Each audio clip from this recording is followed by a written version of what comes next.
Hello, this is a guy who likes fanfiction and is too lazy to read, so here is Prince of the Eye audio form. Check the description for the links to the author. Chapter 11, The Theft of Time. Even with the arrival of the Fallen, the Horacians were still in the back foot in the Legion Wars. The main reason for this was that, as long as the Crimson Accord's forces had the initiative, the distortion of time within the Eye of Terror mostly worked to the advantage of their enemies. Horus was on the defensive, sending reinforcements to strongholds that were under attack, and while the Cabalites had made communication faster and more reliable, actually moving the fleets through the unpredictable tides of the Eye of Terror was far more difficult. Some fleets arrived at their destination decades after the end of the siege, while others arrived days before the forces of the Crimson Accords entered the system, though the former was much more common. The sorcerers of the Crimson Accords were using rituals to bend the time twisting in their favor, and though these were costly and not entirely reliable, they were still a huge advantage for the Crimson Accords. The War Master studied the Eye's very nature, puzzling out the eldritch ways in which the birth of the youngest god had scarred reality and merged it with the Empyrean's madness. Within his chambers, Horus sought the means to end the temporal advantage of his enemies, using secrets that had been whispered in his heart by the dark gods themselves during the heresy. He called Ahriman to him, and some of the greatest Horacian sorcerers, as well as Magi of the Dark Mechanicum and Tech Marines who had embraced the power of chaos, those who were now called warpsmiths. All the while, his sons and allies fought on against the armies of Lorgar and Magnus, trusting that their War Master would deliver them victory. And in the end, Horus succeeded. He emerged from his chambers and called the warpsmiths to attend him, summoning them from all across his domain.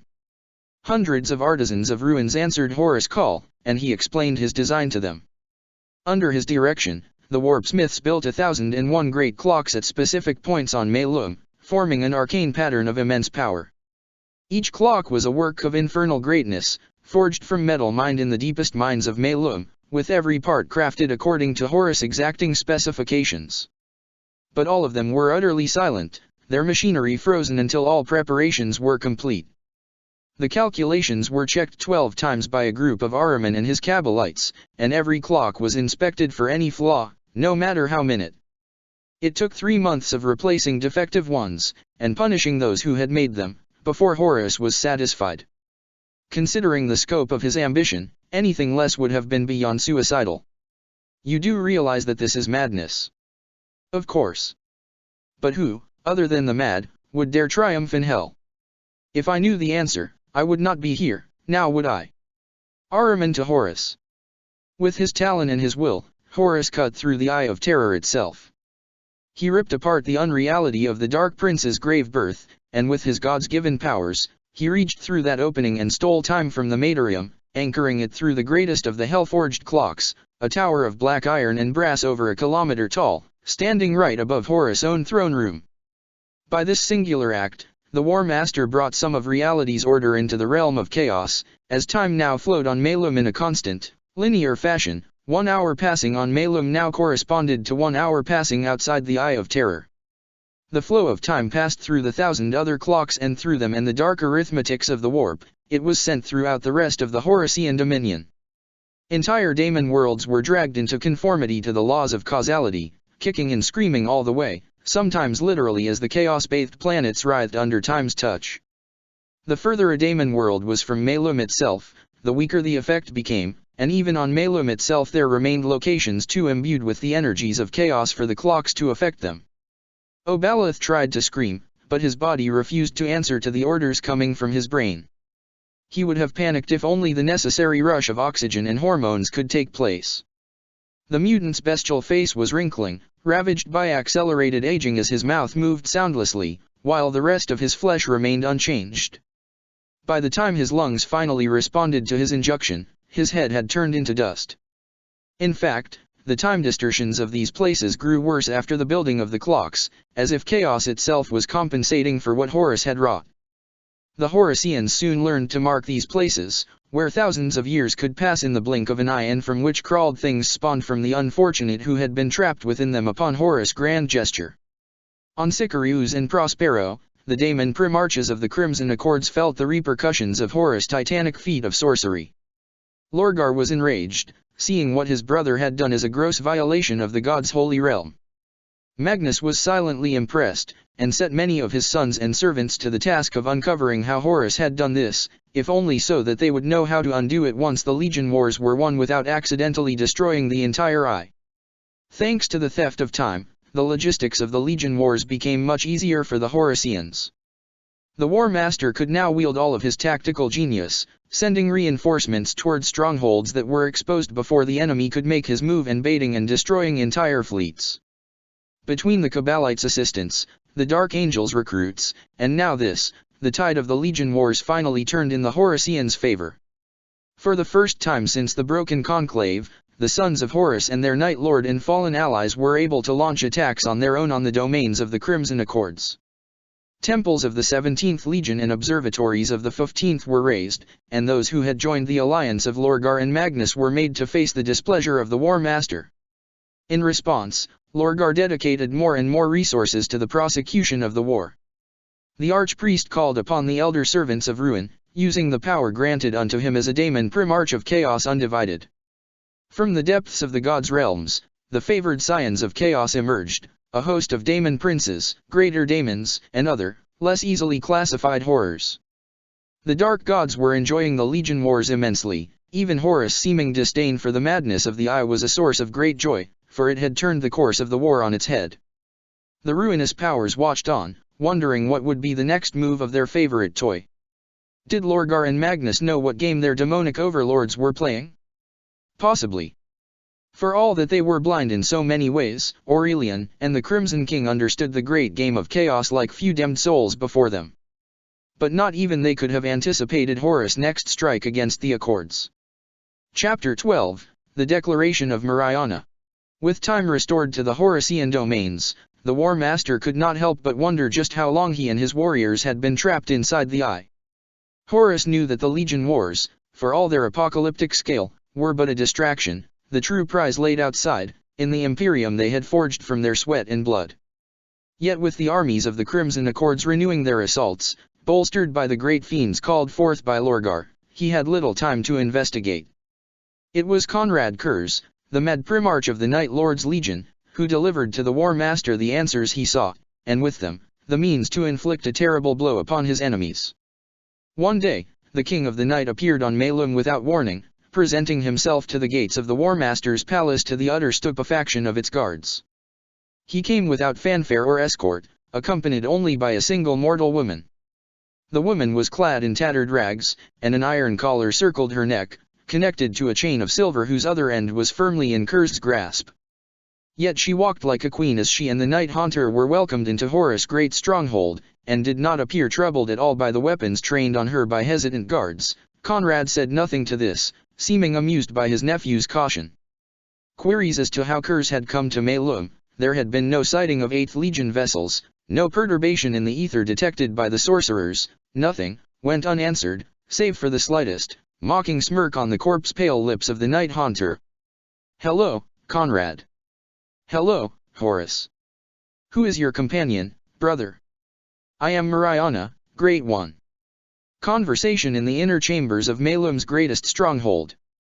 Mariana, for this was the name claimed by the mortal woman, had come to the Eye of their own volition, seeking to meet with Horus to bring him knowledge of the events that had transpired in the Imperium since the rebellion's defeat. Her ship had been mislaid by the currents of the storm, and she had been rescued from its wreck by Kurz himself. The Night Haunter had felt the ripples of Mariana's presence across time, and sought their source. Exerting his will, Horus compelled Mariana to speak only truth, and let her speak. The first of Mariana's many revelations was just how long had passed outside the Eye of Terror, more than 7 centuries, where, before the theft of time, some parts of the Horusian dominion had seen mere decades pass, and some others, millennia. In those 7 centuries, the Imperium has changed so much as to become almost unrecognizable to those who had fought in the Great Crusade and the Heresy. Before coming to the Eye, Mariana had been a high-ranking member of the Imperium's ruling class, and knew a lot more than the typical Imperial citizen. Just what position she occupied was unclear, and in the years that followed there would be plenty of speculation in the Eye. Some would think her a renegade inquisitor, others a prophetess of the dark gods. Some would write entire treatises explaining how her every action made it clear she was an agent of the Alpha Legion, and others would remain convinced that she wasn't human at all, but a daemon in disguise. Regardless of her true origins, Mariana told Horus that his father, the Emperor, still lived, after a fashion. Wounded nigh unto death by the blow inflicted upon him by the War Master aboard the Vengeful Spirit, he had been placed into stasis upon the Golden Throne, where his spirit was sustained by the 1,000 daily sacrifices of Psychers, their souls consumed to fuel the Astronomican's blazing light. That much had been expected by Horus, who could feel the burning fire of the Astronomican even from Melum. What the War Master hadn't expected was that the Master of Mankind was now commonly referred to as the God Emperor. The cults born of Lorgar's Lectitio Divinatus had grown exponentially during and after the war, feeding on the mythological scale of the conflict and the fear caused by the reveal of the warp's true nature. With the Emperor falling to Horus Talon and the exile of his fallen angels into the Eye of Terror, preachers and demagogues alike had found it all too easy to convert billions to their blasphemous beliefs. As the loyal Primarchs hunted down the remnants of the traitor forces, unwittingly helping cement their part in the newly written religious canon, these cults slowly coalesced into one galaxy-encompassing Leviathan. In the wake of the anarchy and terror brought on by the war, the High Lords of Terra quietly supported the rise of this new faith, hoping to instrumentalize it to solidify their control of humanity. To avoid a second civil war, the Primarchs had been forced to concede and allow the rise of the ecclesiarchy as a central force of the Imperium. Even Sanguinius must now play the part assigned to him by the Imperial Creed, that of the God Emperor's most loyal and powerful servant, given to mankind to guide and protect them in the Materium while he safeguards their souls from the dark. In response to this, and combined with his own guilt over failing to face Horus during the siege and completing the vision of his doom he had known must come, the angel had withdrawn from the Imperium. Leaving his legion in the hands of his capable subordinates, Sanguinius now wandered the Imperium alone, seemingly driven by divine inspiration. He appeared where and when he was needed most, though that was not always obvious, and where he came, so did the wrath of the God Emperor. Rebellions against tyrannical governors had been quelled by his appearance, and religious fervor had been turned from degenerating into fanatical calls for purging the unbelievers by a single word of the white-feathered Primarch. Behind his mask of calm and control, Horus was shocked by this revelation to his core. Years ago, on the moon of Davin, he had first been convinced to rebel against his father by visions showing the Emperor worshipped as a god, and he and 8 more of his brothers forgotten, erased from history. At the time, he had believed that this was the Emperor's plan, to elevate himself to godhood at the cost of every ideal the Great Crusade was founded upon. It had been the first step on his path to rebellion and revelation, and now, he had learned that his own rebellion had brought about that very outcome. For a time, his mind reeled with the implications, and Mariana was silent, sensing his inner turmoil. Then, displaying a surprising insight in his brother's mind, Conrad spoke. I have learned that it does not matter who we were before, or how we came to be who we are now. All that matters is this: what do you want, Horus? And what are you ready to do to get it? The Night Haunter to the War Master. According to the Dark Angels, Lionel Johnson was dead, struck by a vile Horusian plot. The War Master actually chuckled when he heard the fiction the Sons of Caliban were presenting to the rest of the Imperium in their desperation to hide the existence of the fallen, and noted to make sure to inform Vortigern. Jagatai Khan had gone missing, pursuing the Dark Eldar raiders who had pillaged Kogarus and inflicted untold atrocities upon the world's population while the Kagan was fighting in the heresy. Leman Russ had spent the longest of all Primarchs in the Scouring, unsatisfied with the severity and thoroughness of the purges of Horus supporters. As far as Mariana knew, the Wolf King was still hunting the distant descendants of those who had sided with the War Master and fled to the unexplored regions of the galaxy after his defeat. Rogaldorn had turned the Kadayan Gate into a fortress, pouring his legion's resources and influence into securing the one stable entrance and exit to the Eye of Terror. The Praetorian had sworn himself to the task of guarding the gate, while his son Sigismund led the Black Templars into more proactive forms of warfare across the galaxy. The Iron Hands, shattered during the heresy, had been wholly brought back into the fold. In an unparalleled feat of diplomacy, Guilliman had managed to convince the Medusan warriors who had abandoned the Imperium after the death of Captain Shadrach Medusan to return. What he had offered the Black Shields in all but name to persuade them, Mariana did not know. She doubted that a simple pardon for their actions during the heresy would have been enough. Fukin and the few remaining salamanders were split between Terra and Nocturne. On the throne world, the salamanders had replaced the Imperial Fists as guardians, manning the walls and helping keep the peace planet-wide. On Nocturne, which Fukin still visited once every 15 standard years, at the time of trials, the decimated legion was still slowly rebuilding its numbers. Salamander forces were dispatched on very select missions, mostly to reclaim lost artifacts of the Legion or on humanitarian assignments, where the presence of Space Marines, while not indispensable, would help lower the death toll in civilian populations. As the traitor legions were banished to the Eye of Terror and the Scouring concluded, Guilliman had claimed that the remaining legions needed to evolve.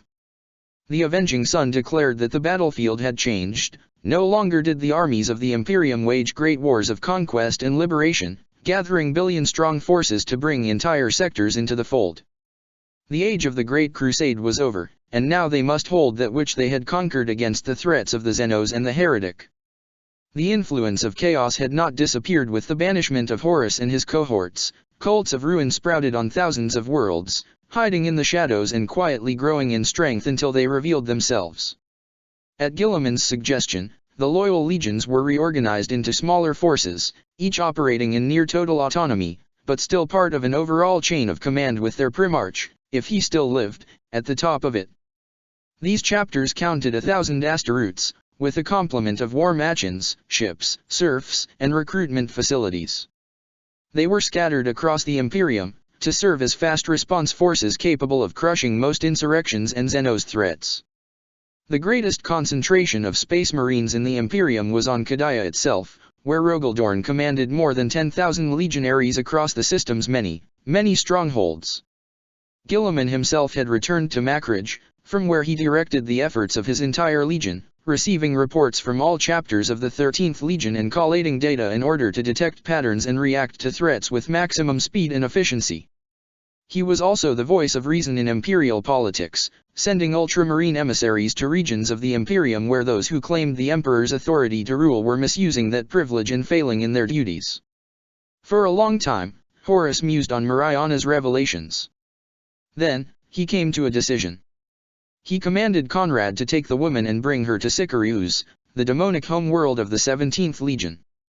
The Night Haunter was then to call upon a life debt owed to him by Lorgar, from when he had saved the Aurelian from the talons of Corvus Corax. Honest Van V. Lorgar's ascension to daemonhood may have greatly increased his power and granted him immortality, but by the same token, he was now bound by the same rules as all of daemonkind, and would be forced to accede to Kurz's request. That request, Horus commanded, would be the following, that none, no matter how great or small, hurt Mariana after she was left on Sicarius. Her safety and freedom were to be guaranteed by the Aurelian, now and forevermore. Kurz's laughter was heard across all of Melum. Once he had stopped laughing, he swore to his brother that his will would be done, and took Mariana with him out of the chamber, though the Justa Errands who guarded all entrances did not see him pass, nor did anyone else in the palace. Not long after, perhaps immediately, but it is impossible to know for certain, Conrad reappeared on Sicarius itself. His arrival was greeted in a much different fashion than it had been on Melum. Dozens of source rouse alarms started to ring, the aura of a Primarch disturbing the ether. Thousands of word-bearers converged on the Night Haunter, who stood in the middle of a sacrificial plaza, having ripped the mortal priest overseeing the sacrifices to shreds, which, in the spirit of the daemon world, he had carefully arranged upon the altar in a pattern pleasing to the dark gods. The word-bearers surrounded Kurz, but did not dare attack. For all that the Primarch of the 8th Legion had aligned himself with Horus the Weak, he was still a Primarch, and clearly blessed by the Pantheon. They waited, hesitant, and Kurz watched them, Mariana at his side, seeming as unconcerned by the host of deadly warriors as the Primarch himself. Finally, Lorgar appeared, manifesting in a gout of hellfire. His voice burning with eldritch power, he demanded to know what his brother was doing here, before he faced the wrath of chaos undivided. For several seconds, Kurz looked Lorgar in his burning eyes, smiling. Then he did as Horus had commanded, and called in the debt he was owed. Just as the War Master had planned, Lorgar could not refuse his brother's demand. The Aurelian knew there was a trap hidden in the seemingly innocuous request. What harm could a simple mortal woman be, after all? But he could not disobey the laws of the Neverborn, not when the one calling in the marker was a being as potent as Kurz. He swore that Mariana would be kept safe and free by him, the bearers of the word, and all others upon whom the Daemon Primarch had authority. Conrad gestured for Mariana to begin speaking. Before Lorgar Aurelian, several members of the Dark Council, the ambassador of the thousand sons and thousands of word-bearers, she repeated her tale of the ecclesiarchy and its worship of the god emperor. She spoke for hours, detailing the beliefs and origins of the imperial creed, while her audience listened, stunned and spellbound, not to do anything to silence her. When she was done, Conrad looked at the face of Lorgar, seeing something that mere mortals could not see on his brother's burning visage, and nodded slightly. Then he was gone, seemingly slipping through a fold in space, leaving Mariana behind. The testimony of Mariana broke Lorgar's will. His long-held beliefs that the primordial truth was the only way for mankind's salvation, that the rebellion against the emperor had been just and necessary, were thrown into question by the fact that all he had achieved was realize what he had once dreamt of accomplishing and had later turned against and sought to avoid at all costs. The Daemon Primarch could hear the laughter of the dark gods, and, without a word, he withdrew from the Legion's affairs, secluding himself into his sanctum. There, he contemplated the will of the gods, seeking an answer as to what he was meant to do now. Was Horus still the anointed champion of chaos? Had the War Master actually succeeded in what he had been destined to accomplish, even though the rebellion had failed? With Lorgar's withdrawal, the Dark Council assumed joint command of the 17th Legion, but it was divided. Some wanted to continue the Legion wars against the Horusians, while others thought that Mariana's words were a warning of the consequences of infighting while the true enemy grew stronger outside the eye. Meanwhile, without Lorgar's will to hold them under control, the host of powerful daemons the Aurelian had summoned broke free. Some spread across the eye or returned to their own domains, but others sought revenge against the word-bearers for daring to presume to command them. No few of those ended up allying themselves with the War Master's forces, however temporary and uneasy such alliances may be. As for Mariana herself, she was left untouched, protected by the oath of Lorgar. In fact, the wording of the oath forced the Dark Council to permanently assign her a guard, to make sure that her life and freedom were preserved. At her request, this guard was limited to a mere 100 word-bearers in a singular cruiser-class vessel, named the Ash Drinker. With it, she left Sicarius to parts unknown, having dealt a nigh-lethal blow to the Crimson Accords, with nothing but the truth. Chapter 13, The Duel of the Sorcerers. Lorgar's withdrawal and the fracturing of the 17th Legion's leadership cemented the turning of the tides in the Legion Wars. Under the War Master's guidance, the Horusians launched an aggressive campaign of conquest on the territories of the Crimson Accords. Minor powers that had aligned themselves with Lorgar and Magnus changed sides, paying a heavy price in flesh and resources in order to appease the War Master's wrath. Though Lorgar had abandoned the war, Magnus had not, and the Crimson King was an enemy to be feared. His attempts at drawing Lorgar out of his revelation-induced withdrawal failed, leaving the Cyclops in sole control of those forces still loyal to the spirit of the Crimson Accords. From his tower on Sorcerius, Magnus performed many great feats of sorcery whose effects reached across the eye and granted infernal assistance to his armies. On Malum, Horus received reports of these rituals' effects, the earth opening beneath rolling tanks, rains of acid falling from clear skies upon mortal armies, warp eruptions that swallowed whole companies of Astaroths and spat out twisted monstrosities. The War Master doubted that his brother could keep up such things for long. There was a cost for all sorcery, and even a Daemon Primarch could not escape the backlash forever. But he would not, simply wait to outlast the storm of Magnus' fury, and waste the lives of his warriors to a war that was ultimately a test at best, and a distraction at worst. Instead, Horus called for Ahriman, and commanded him to go to the planet of the sorcerers and bring an end to the Legion Wars once and for all.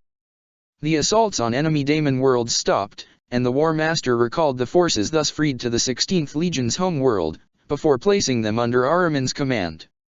It was a mighty fleet indeed, counting hundreds of ships and nearly 20,000 legionaries from several different legions. Some of the warlords resented being placed under the leadership of one who bore the same blood as their enemies, but they were silenced by the presence of none other than Ezekiel Abaddon at Ahriman's side. Whether the first captain was given the assignment to keep the fleet under control, or as insurance against any last-minute treachery on the exiles' part, only he and the War Master knew. At the head of this fleet was the vengeful spirit herself, which had already played a key part in the Legion Wars. The prowess of the Gloriana-class battleship had been respected by the traitor legions before, now they feared her guns, which seemed to hunger for their blood.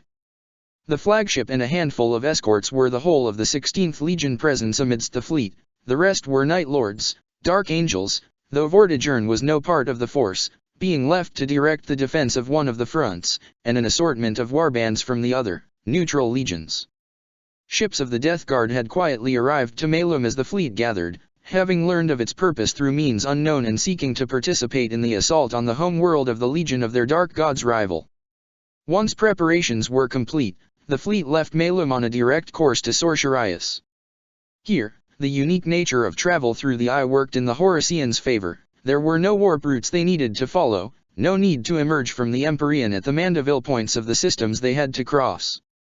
With the Cabalites scattered among the fleet and linked to one another telepathically, the fleet could brave the madness of the storms and sail straight for the planet of the sorcerers. Of course, the fleet's warp displacement guaranteed that the Crimson King knew about it as soon as it left, if not before. But Horus was gambling that one spear thrust, aimed at the heart of enemy territory, could crash through whatever defenses Magnus could raise in its path fast enough. He aimed to end the war faster than the grinding warfare that would otherwise be needed to reduce the influence of the Crimson Accord's forces to the point where they stopped being a threat, something that, given the capabilities of some Thousand Sons and Dark Apostles, could very well require the full purge of two legions which were supposed to be on his side in the Long War. It was a tactic that the Sons of Horus had mastered during the Great Crusade, and often used during the Rebellion, though it had ultimately failed them at Terra.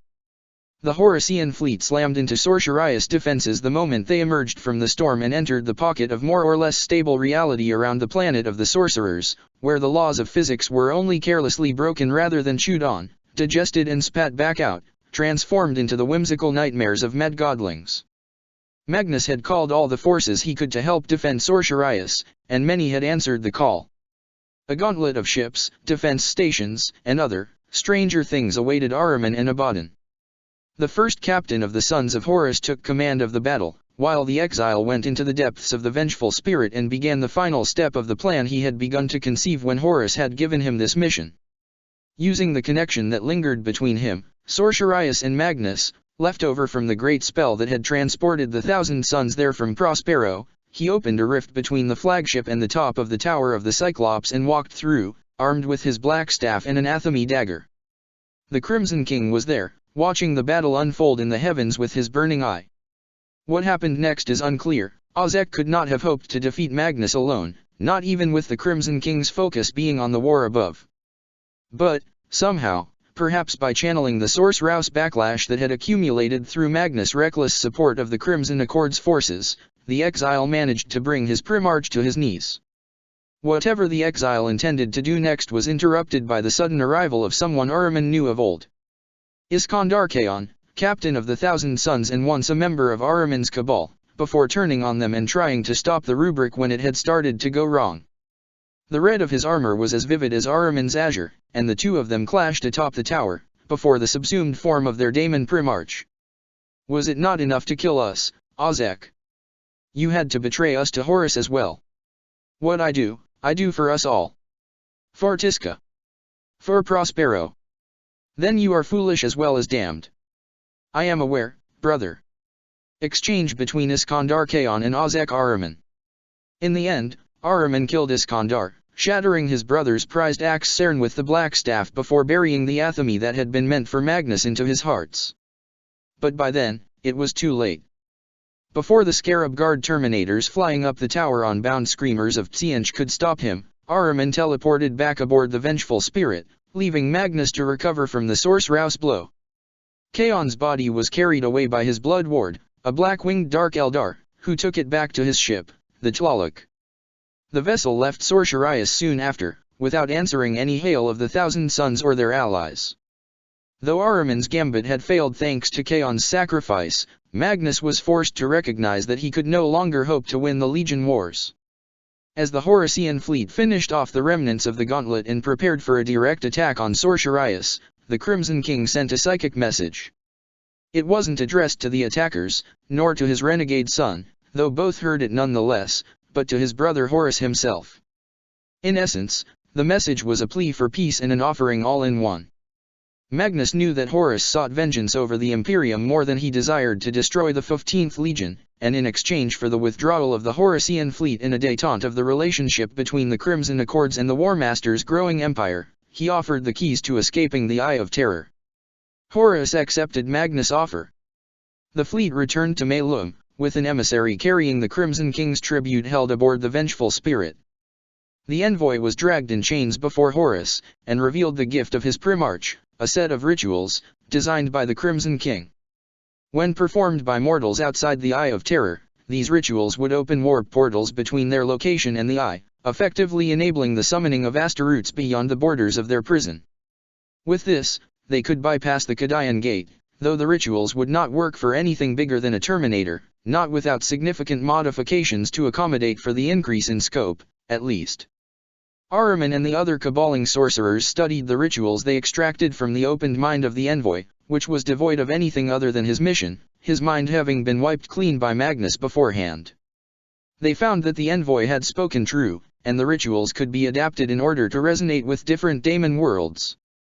They had also discovered several backdoors which could be used by powerful sorcerers who knew of them to sabotage the rituals or subvert them, but such treachery had been expected from the daemon Primarch of Tzientch, if Magnus had even known they were there. The Cabalites presented their findings to Horus, who considered his options. After several hours of deliberation and discussion with his warlords, Horus ordered that an eye-wide ceasefire be enacted between the Horusians and the Crimson Accords. The Legion Wars were ended, though there would always be spots of warfare between individual warbands. It was only the greater conflict that was over. To prevent the wars from erupting again in the future, Horus sent emissaries of his own to all other legions, bringing copies of Magnus' rituals. 2 ill-favored sons were sent to the World Eaters and the Death Guard, and only one of them returned alive, but by the end all traitor legions had access to the rituals. But useful as they had the potential to be, the rituals couldn't serve their purpose unless they were in mortal hands outside the Eye of Terror. And so Horus thought on what Mariana had told him, and began to enact his plan for the next phase of the Long War. Chapter 14, The Proclamation of Horus.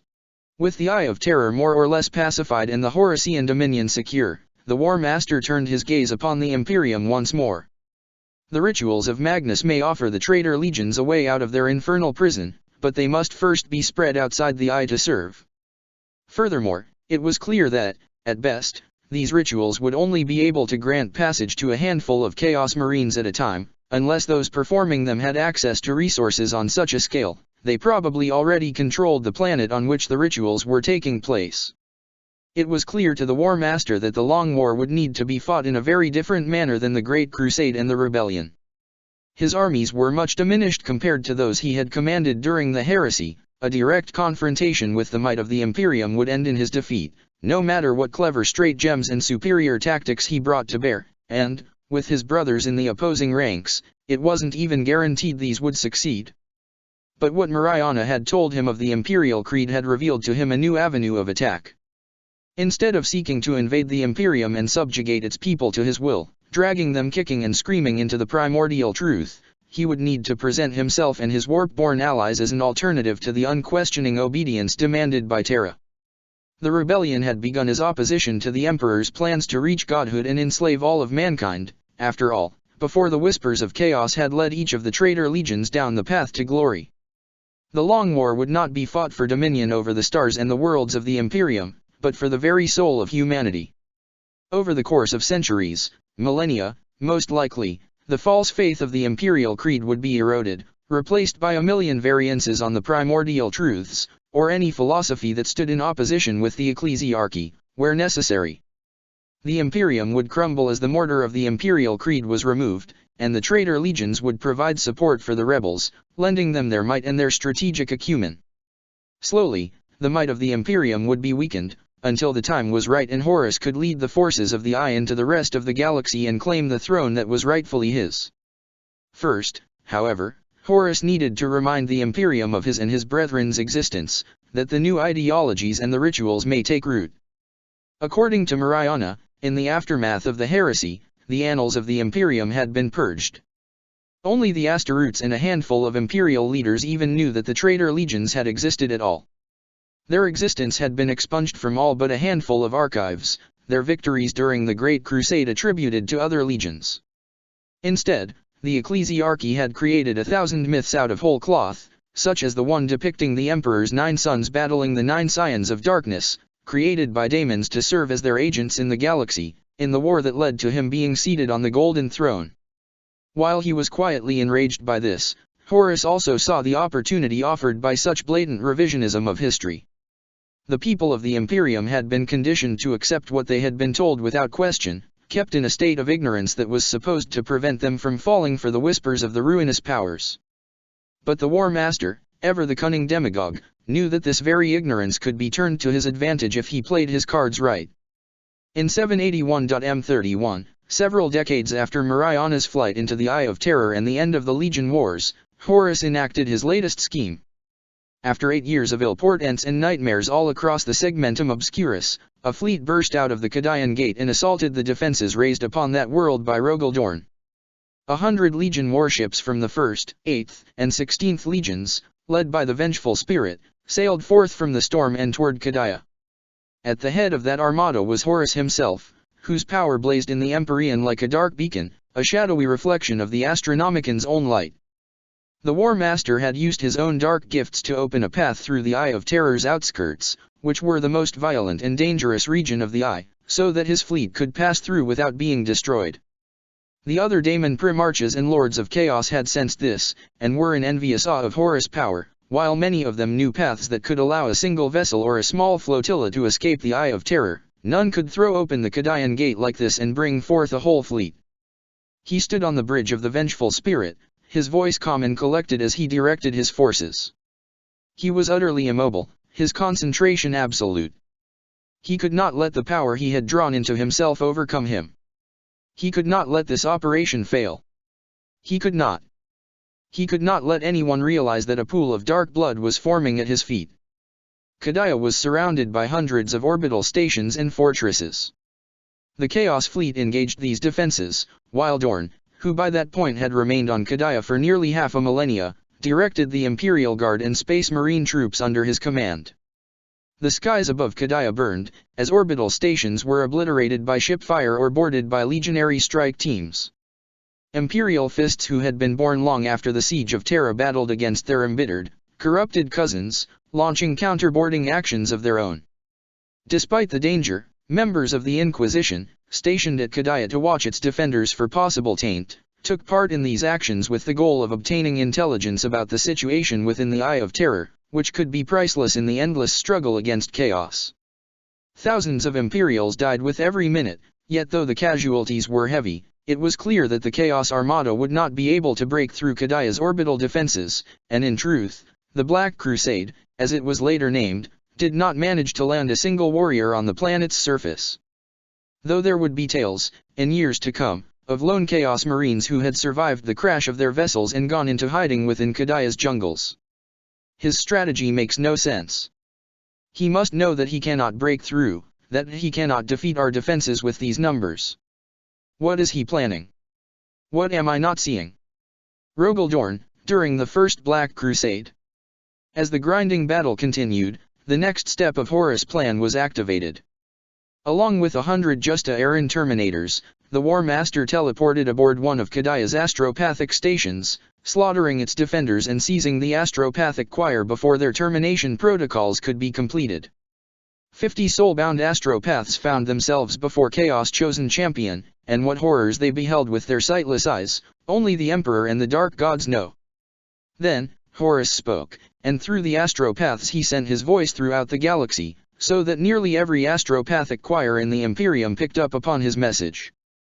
Thanks to the Source Rouse preparations performed by the Kabbalites before Horus had left the flagship, these astropaths on the receiving end of the proclamation did not suffer any ill effect directly related to hearing the words of the arch-traitor, though millions of them were executed as a result. My father lied to me, just as his servants have lied to you, to keep you chained and blind while they reap the rewards of your toil. You sweat and bleed and die, but there is no blessed afterlife waiting for you on the other side, no horde of daemons waiting to devour your soul, held at bay by the Emperor's sacrifice. You are slaves, just as I was a slave. But I have broken free, and so can you. For I am no longer a slave, nor are my sons and those of my brothers who saw the truth.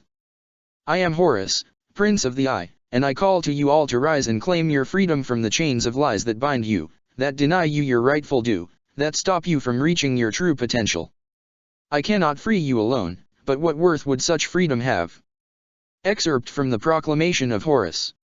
As all eyes were turned on the astropathic station, the stratagem of the self-proclaimed Prince of the Eye unfolded.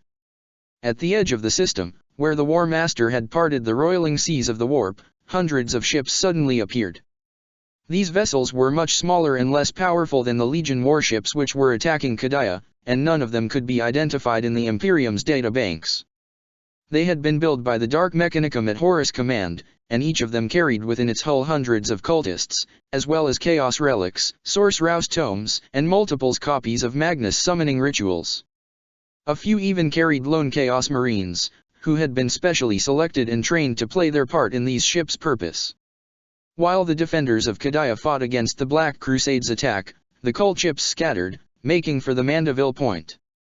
As soon as Dorn realized what they were attempting, the Praetorian diverted forces to intercept them, but while many were destroyed, most still made it to the system's edge and engaged their warp engines, vanishing into the ether. Each ship had received a destination, dredged from the annals of the Great Crusade still in the traitors' possession. Scattered across the galaxy, the cultists were to infiltrate Imperial society, capitalizing on the galaxy-wide proclamation to plant the seeds of rebellion and chaos worship, in disguises more palatable to human sanity. Outwardly, there was nothing to reveal the ship's allegiance, even someone visiting their decks could be fooled, so long as they were kept to the prepared sections. As soon as the cult ships had completed their translation, Horus Legion forces began to disengage. Boarding parties withdrew to their ships or, when retreat wasn't possible, took down as many loyalists as possible before being cut down. Imperial strategists would later analyze records of the battle and declare that the retreat had been planned since the very beginning of the offensive. Dorn had been blind to it because, to him, the notion of Horus planning to retreat was unthinkable. Within a handful of hours, the Chaos Armada fled back into the Eye of Terror, the passage opened by Horus closing behind them before Dorn could give in to the urge to pursue. During the entire bat, the Praetorian had fought his desire to take to the field himself. He had known that he was no match for Horus, and his presence in the command center had been more important to the war effort than his personal contribution to the battle could have been. The remaining astropathic choirs sent messages to Terra and the rest of the Imperial hierarchy, including Guilliman on Macridge. Wherever Sanguinius was at the moment, Dorn didn't doubt that his brother would learn about Horus' return and the scattering of his servants, if he did not already know. The mind of the Primarch of the Imperial Fists then turned to the consequences of Horus' proclamation, and how they would need to adapt to the arch-traitor's latest strike against them.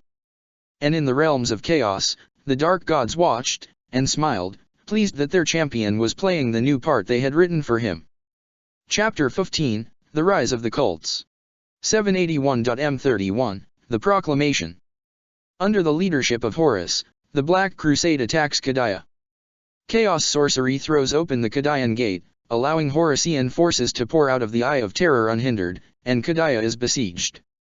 Though the offensive is repelled by Rogel Dorn's defenses and suffers heavy casualties, Horus succeeds in broadcasting the heretical proclamation throughout the entire galaxy, and hundreds of Eyeborn ships scatter at the system's Mandeville Point before the traitor Legion forces withdraw through the gate. 781-785.M31, The Wrath of the Ordos. Across the million worlds of the Imperium, the Inquisition seeks to eliminate all traces of the proclamation. Without coordination, the scattered Inquisitors hear the words of the arch-traitor, and immediately fall back upon the familiar methods of suppressing all heretical knowledge. They execute whole astropathic choirs, plunging entire star systems into communication blackouts, before going after those who have already heard the proclamation's contents. But the word cannot be stopped. Though billions are executed in the purges, most of the time, all this accomplishes is driving the surviving rebels in hiding, nursing a renewed hatred for the cruel, tyrannical ways of the Imperium. Eventually, the Lord Inquisitors manage to re-establish contact with the isolated systems and calm down their furious brethren, bitterly informing them that knowledge of the proclamation cannot be suppressed, not unless they are willing to wipe out all but the entirety of the Imperium's population. In secret, some of the most radical inquisitors consider that very option, but abandon it when they realize the surviving Primarches would never stand for it. 785.M31, The Seed of Evil. In the Lethe sector, Imperial Navy patrols locate a ship heavily damaged by warp transit and bearing no Imperial identifiers. After their hails are met with silence in an attempt to flee, the captain in charge of the patrol orders the ship's engines disabled and the vessel boarded by the troops under his command. The boarders report heavy resistance from the human crew of the ship, as well as distressing iconography.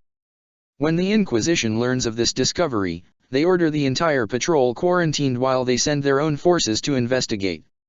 It is discovered that the ship was one of those scattered during the Black Crusade. Exploring it reveals much of the purpose behind this dispersal of vessels, and the Inquisition begins a galaxy-wide hunt for the other cult ships. As for the Imperial Navy patrol that found the ship, it is never heard of again, and records are altered to show that all vessels perished during an earlier engagement with pirates in the sector. 796.M31, The New Rebels. On the imperial world of Akraf's Gift, members of the nobility make a coup against the governor, supported by revolutionary cells from among the workers of the planet's great manufactoriums. Denouncing the burden of the Adeptus Administratum's heavy tithe, they reject the rule of Terra, refusing to be part of the Imperium any longer. Imperial Guard forces sent to reclaim the planet are met with fierce resistance, and the moment the rebels seem to have lost momentum, a single squad of Sons of Horus launch a strike on the Astra Militarum's headquarters, slaughtering the commanders and leaving the rest of the Imperial forces leaderless. As Sector Command ponder its options and Space Marine forces are dispatched to the area, an Inquisitor orders the exterminatus of Akraf's Gift. The planet is destroyed, but many Akravians manage to escape on ships of their own, vowing revenge against the Imperium. For centuries to come, the sector is plagued by piracy as the descendants of those survivors continue their bloody crusade, led by the same handful of traitor Astaroths. 804.M31, The Proxy War. A series of brutal murders among the priesthood of the Shrine World Nemeter draws the attention of the Inquisition. Acolytes uncover two rival cults among the local Ministorum. 1. Heavily represented among the record keepers and the highest-ranking priests, is affiliated with the 15th Legion. The second has spread like a disease among the lower orders and the hordes of pilgrims that come to Nemeter to pray, and bears marks of the plague god's own traitor legion. Conflict between the cults escalate as the investigation continues, the Chaos Marines behind each heretical faction seeking to destroy the other even at the risk of exposure. In the end, though several temples have to be abandoned and destroyed due to contamination, the cults are destroyed and Nemeter declared sanctified once more. 824.M31, The Arena's Uprising. In the high spires of Hive World Mammon, the imperial nobility entertains itself by watching gladiatorial fights between slaves and alien beasts. One gladiator is a prisoner from a feral world, officially claimed as a recruiting ground for the Space Marine legions, which only increases the excitement of the nobles as they watch him carve other combatants to pieces. Unbeknownst to them, that feral worlder was a shaman of his tribe, and the journey through the warp to Mammon has exposed him to infernal forces. As he is made to participate in a particularly large battle, the shaman rouses the other gladiators in revolt against their captors. They slaughter the guards before spilling into the rest of the spires, where the violence and the symbolism of their deeds tear the warp open and summon warriors of the World Eaters Legion, who fight alongside the gladiators to set the spires of Mammon ablaze. By the time Imperial forces arrive, the spires are ash, and both gladiators and World Eaters are gone, but the story spreads like wildfire, growing more wild and improbable with every telling, and soon the whole of Mammon is in rebellion against the nobility. 857.M31, The Fleshless Curse. On the Forge world of Ixth-C9, where atmospheric conditions require even the lowliest tech thrall to be fitted with heavy augmentations to be able to work, there is an outbreak of demonic contagion within one of the augmetic facilities. Those afflicted see their cybernetics grow and mutate, and are driven to psychosis. Those who survive to reach the final stage of the affliction split apart in a shower of gore and metal, serving as a gateway through which an Iron Warrior can step through.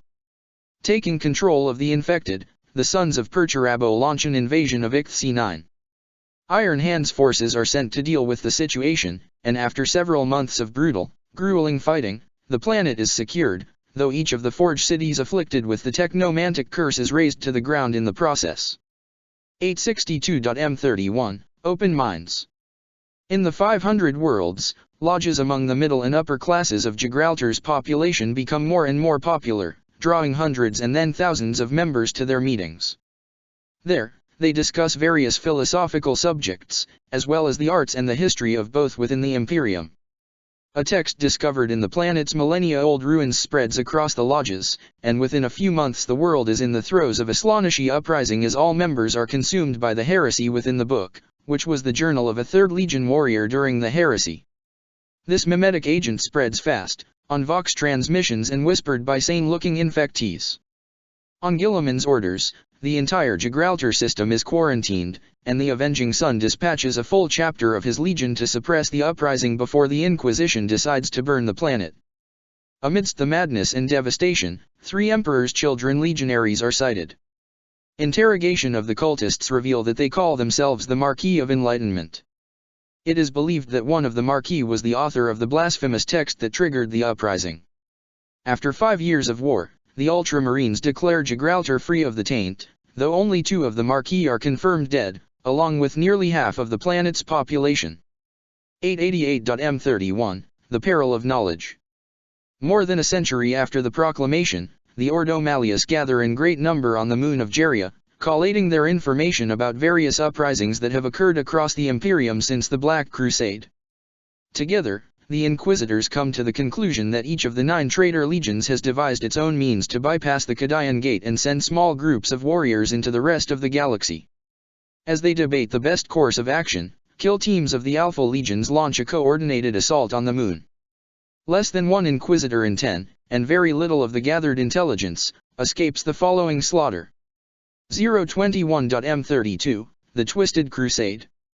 The Imperial force labeled Crusade Dominicus by the Administratum is sent to exterminate the Xenos species known as the Cthrae'Thelex under the command of War Master Ethrius Vex. Mere days after the fleet translates into the Xenos territory, it is cut off from reinforcements and resupply as the currents of the warp shift and the path through which it came is blocked by warp storms.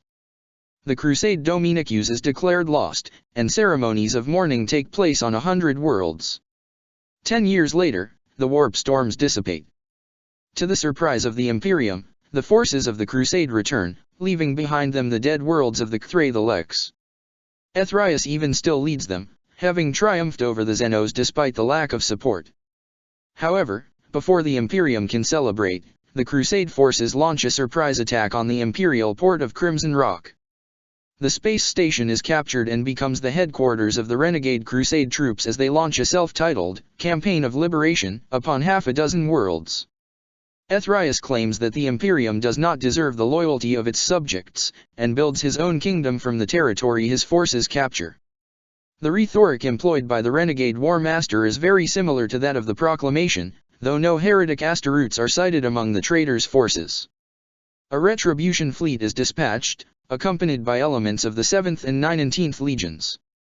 As the war between the rebels and the Imperium escalates, the truth slowly emerges. The Crusade Dominicus was approached by renegade elements during their isolation and, desperate for support against the atrocities of the Cthrae'Thelex, Ethrius warily accepted it. Yet, when the Raven Guard kill teams make it aboard Ethrius' capital ship, the Axiom of Loyalty, they find that the War Master is dead already, and has been so for years, judging by the decomposition of his body. 107.M32, Forget the Past. Since the days of the Great Crusade, the world of Baryon Secundus has served as a place to keep records. Amidst the cool, dry crypts, untold billions of parchments are stored, containing everything from tales of the long night to the latest shipments of foodstuffs from nearby agri worlds. That legacy ends when one of the record-keeping clans rise against the Imperium, proclaiming that the history they have managed for so long is naught but lies, created to serve the tyranny of Terra and the false emperor. Taking the image of Burning Book as their emblem, these heretics begin to systematically destroy all records. Word-bearer warriors manifest amidst the pyres, and guide the rebels to new heights of depravity and fanaticism, until all of Baryon Secundus is ablaze, with the cultists embracing new, heretical knowledge. By the time the retribution forces of the Dark Angels arrive, there is nothing left to save of the priceless, age-old records of Baryon Secundus. The Inquisition is left to wonder what secrets the 17th Legion sought to destroy. 150.M32, a new weapon. A STC template is discovered containing tremendous advancements in laser technology. Despite the efforts of the Mechanikus to keep it a secret, knowledge of this discovery and its potential spread across the Imperium. Knowing that this could lead to a great improvement of the Imperium's common soldiers' might, cults beholden to several traitor legions make moves to either seize the template or destroy it. Manipulating factions within the Imperium, the cults cause a minor civil war to erupt above the Forge World Cantrail. In the confusion, strike teams of Chaos Marines make planetfall and attempt to reach the template. Thanks to the efforts of the Skitarii Guardians and several companies of Space Marines, comprised of elements of the Salamanders, Raven Guard, and Blood Angels, these attempts fail, and the situation in orbit is soon resolved. Several hundreds cultists and their pawns are identified and executed by the Inquisition, and Cantrail soon becomes the first center of production of the new portable model of lasgun. Much more effective and cheaper to build, this weapon is decreed by the High Lords of Terra as the new standard issue for all Imperial Guard forces, replacing the Great Crusade-era auto guns, which used solid ammunition. 200.M32, the Ascension of the Faithful. After centuries of politicking and growing influence, the Ecclesiarchy makes a bid to make its leader, the Ecclesiarch, into a permanent member of the High Lords of Terra. In the months leading to the gathering where the decision will be officialized, Venerus II, the current Ecclesiarch, manages to survive an estimated 76 assassination attempts. Some of these are made by political rivals within the Imperium, but the vast majority are later traced back to heretical cults with ties to the dreaded 17th Legion. The survival of the Ecclesiarch can be largely attributed to the cadre of custodians who, for reasons of their own, leave the Imperial Palace to serve as Venerus bodyguards in the days before the formal announcement. Though the custodians don't share their motives, Venerus doesn't shy from using their presence as proof that the God Emperor himself approves of his plans. Once Venerus II takes his permanent seat among the High Lords, the custodians depart, returning to their other duties. Within the year, Venerus is assassinated, killed in his own chambers within the Imperial Palace itself, with a dark Eldar dagger buried in his chest and an expression of untold agony on his face. His successor, heavily investigated and found innocent of any part in the murder, makes no mention of the manner of Venerus' demise in his own ascension speech. Investigation by the Ordo Xenos points toward the renowned, Comeric-born Dark Eldar killer known as the Blade of Ptish. Who hired the Xenos, however, remains a mystery, and, despite the best efforts of the Ordo Xenos, the Blade of Ptish remains beyond the reach of Imperial retribution. 243.M32, Forbidden Lore. During his hunt of a sect of daemon worshippers, the Ordo Malleus Inquisitor Damasco discovers one of the Proclamation's cult ships. The ship landed on an asteroid in an abandoned system, and has been used as a base of operation for rebel and heretical activities throughout the subsector. After slaying its defenders, Damasco studies the forbidden texts contained within, learning much about the methods and philosophies of the arch-traitor's pawns. His treatise, Paths to Darkness, becomes a useful tool to members of the Inquisition, and Damasco is posthumously recognized for his contribution to the great work of keeping the Imperium safe and free of heretical taint, a whole century after his summary execution by a conclave of his peers, who thought him gone renegade. The Paths become mandatory reading for many Inquisitors' apprentices, though the acolytes are watched carefully during the period of reading for the slightest sign of heretical sympathies. 327.M32, The Apostasy War. The Wars of Faith, which were thought over after the unification of the Ecclesiarchy and the acknowledgement of the Imperial Creed by both the High Lords and the Primarches, erupt again.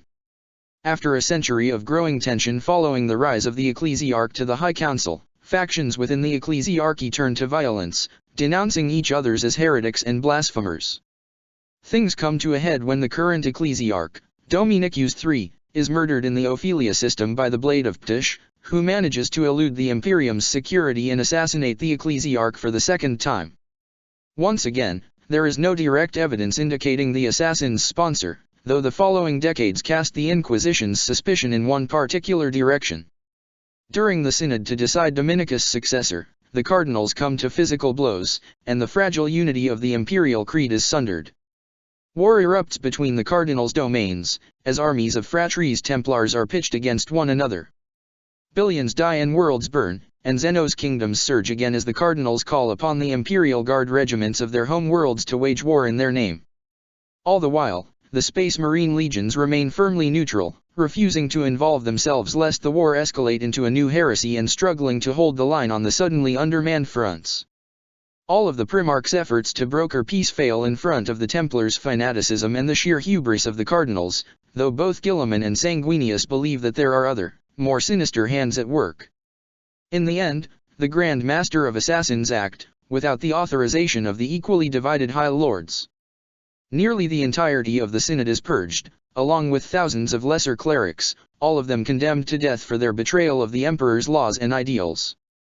The power of the ecclesiarchy is crippled, though when a new moderate ecclesiarch is finally chosen once more than 30 years after the death of Dominicus III, his seat among the High Lords remain. 362.m32, The Thousand Rebellions. In the aftermath of the Apostasy War, hundreds of world denounce the Imperial Creed, disgusted by the greed of the ecclesiarchy's priests and the destruction wrought by their petty ambitions. Churches and cathedrals are burned and cast down in a wave of iconoclasm not seen since the Great Crusade itself. These worlds are easy prey to Horasian agitators, and within weeks the uprisings against the ecclesiarchy become full-on rebellions against the Imperium. On many of these worlds, sons of Horus are seen leading the rebellion, their armor free of the most perverse chaos imagery to avoid disturbing the mortal dupes. Warriors from other traitor legions are also cited, taking positions of influence within the revolutionary regimes, though most of the renegade Astaroths refrain from overtly taking over, lest their deception be revealed. The Imperium reacts quickly, and Astra Militarum and Legion's Astaroth's forces are sent to bring the rebellious worlds back into the fold. Slowly, over the course of several decades, most of the lost systems are reclaimed, though not a few are dragged into localized warp storms when the rebels grow desperate enough to turn to sorcery. Of particular note during that period is the Hecarian Nexus, a coalition of no less than 27 rebel systems bound by a common alliance. United under the leadership of the Hecarian Council, a gathering of heretics and traitor Astaroths, the Nexus managed to resist the Imperium for over half a century. By the time the armies of the Emperor managed to breach its defenses, the Nexus has managed to build its own genecraft facilities, transforming hundreds of young men from the 27 worlds into traitor legionaries of the 16th Legion's bloodline.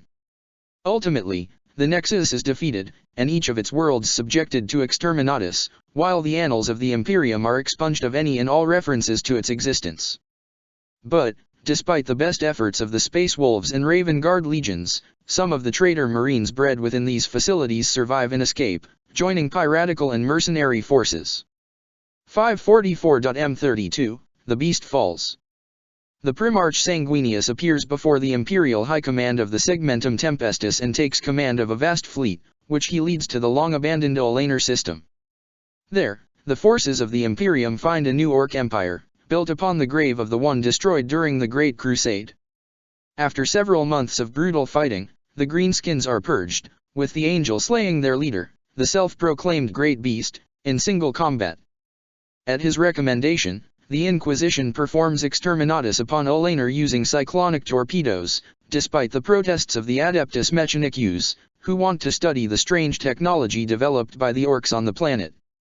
The shattered pieces of the world are scoured clean of all traces of life, and the accursed system's location is struck down from the databanks of all warships involved in its destruction. When asked about the reasons for the destruction, the Angel only mentions that this is necessary to avert Armageddon. Chapter 16, The Kingdoms of the Eye.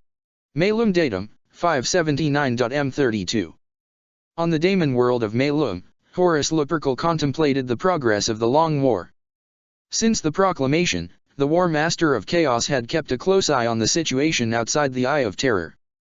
At his command, the Kabbalites had created an extension of the infernal clocks through which the theft of time had been performed and the temporal flux of the Horasian territories stabilized. Within his throne room, they had built a vast device that could be used to peer at almost any location within the wider galaxy, its complex mechanisms answering to the will of the War Master alone.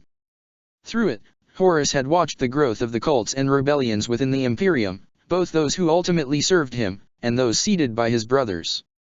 He watched the waxing and waning of rebellion and chaos throughout the galaxy, and, with an eye sharpened by his trials during the heresy, acted where and when it would benefit his ultimate ends the most.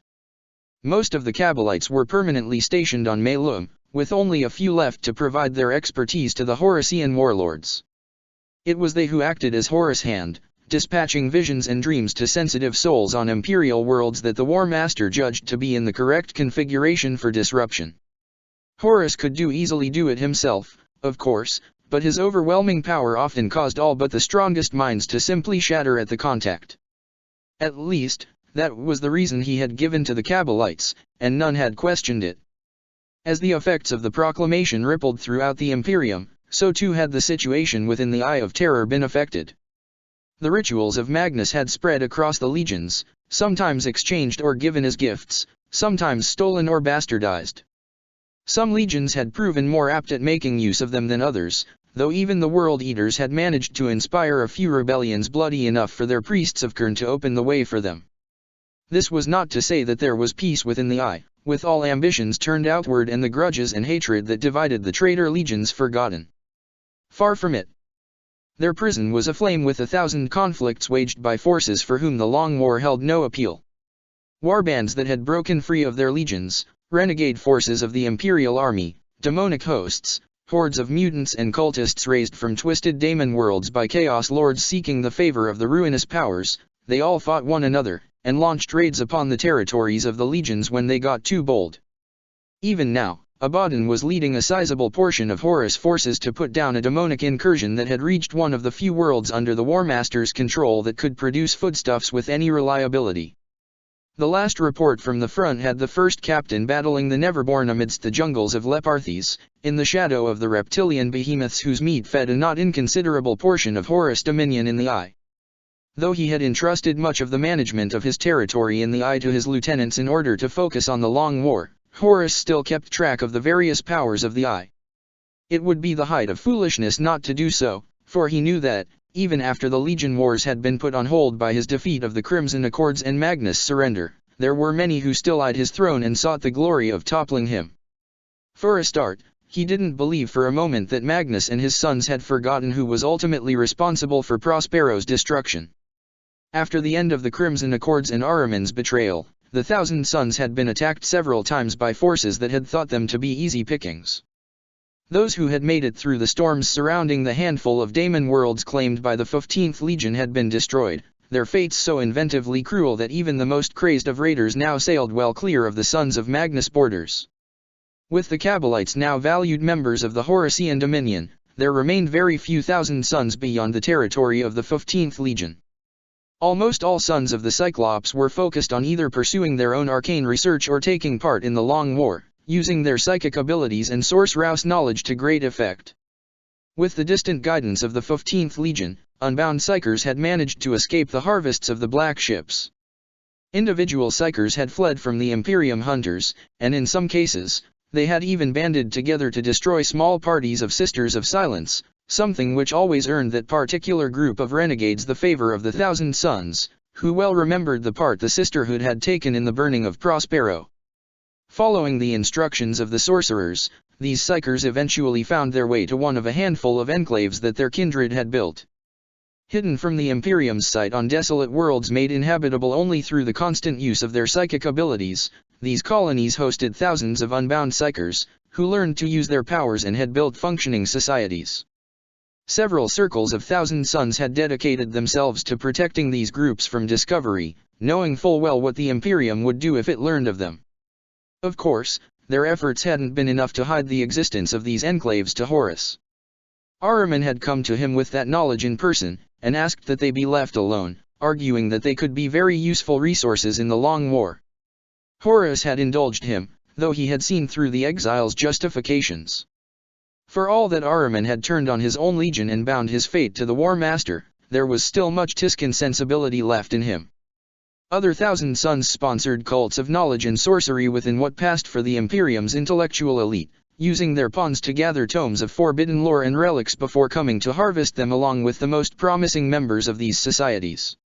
Not a few rebellions had been started by those whose eyes had been opened to the realities of the galaxy in that way, and so it was that, Even in their hatred of him, the Thousand Sons served Horus' goals.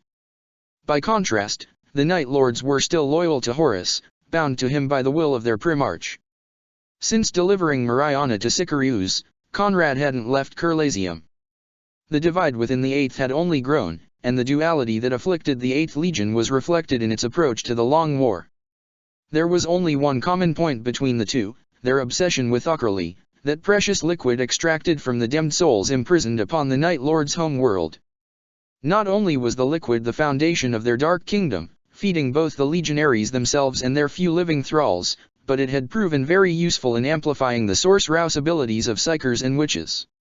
A not insignificant number of sorcerers from other legions were willing to pay a high price for samples of Akrali, though the Night Lords were loath to part with any quantity. 300 slaves for a single bottle? I have seen your so-called torture palaces, Night Lord. I know the quantities of Akrali produced daily within them. Do you take me for a fool? No. I take you for someone who wants what only we can provide. 400 slaves. Conversation overheard in a station in orbit of Kerlasium.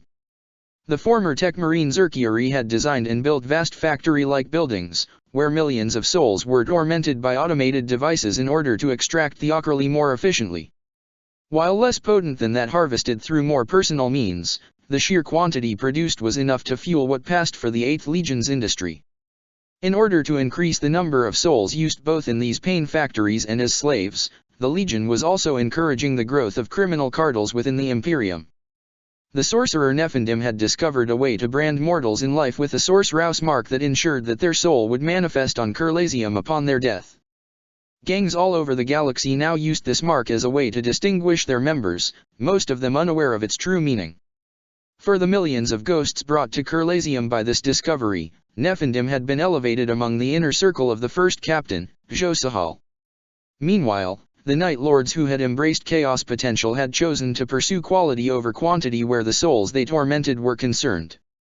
From the warp-infested wastes of Kerlasium, they whispered into the ears of sleeping murderers, driving them to ever greater depths of atrocity. Thousands of hive cities were terrorized by the serial killers inspired by the Eighth Legion, and the Night Lords laughed at the fear they created and the dwindling in the population's faith in their superiors' abilities to protect them that followed. And when their puppets inevitably died, their mad spirits were dragged to Kerlasium, where the Akrali produced from their agonies was far sweeter and more potent than that extracted from common criminals. Perturabo had kept his word after Horus had triumphed over Lorgar's and Magnus alliance. The Lord of Iron had allied with the War Master, though unlike the Night Haunter, he had done so as an equal. The domains of the Fourth Legion remained independent from the Horusians, but defense pacts and trade accords had been forged between the two powers. Weapons, ammunition, and war machines flowed from the industry lines of the Fourth Legion, while the sons of Horus brought fresh slaves and resources taken from their father's Eye-born empire. The Iron Warriors controlled the greatest industrial base in the Eye of Terror, surpassed only by the infernal forge worlds of the Dark Mechanicum, but where the heirs of Kulberhal were divided and endlessly feuding among themselves, the bitter rivalries of the Fourth Legion were buried beneath their Primarch's overarching authority. Even the blood-addled warbands of the Eye knew better than to attack the holdings of the Lord of Iron, not just because their defenses were all but impregnable, but because even in victory, however costly it might prove, they would draw Perturabo's cold, legendary ire. The Iron Warriors were also the last of the traitor legions to have dominions outside of the Eye of Terror, entire star systems whose existence had been purged from Imperial records during the heresy, ruled with an adamantium fist by Fourth Legion warsmiths and their companies of transhuman warriors. Hidden from the Imperium, these small kingdoms were in contact with Perturabo's triarchs. Using warp-infused technology, Perturabo's commanders made use of these distant domains. Forbidden technology was leaked to ambitious tech priests, mercenary armies of mysterious origins provided to rebels, and elite Astaroth's strike forces made available to the enemies of the false emperor.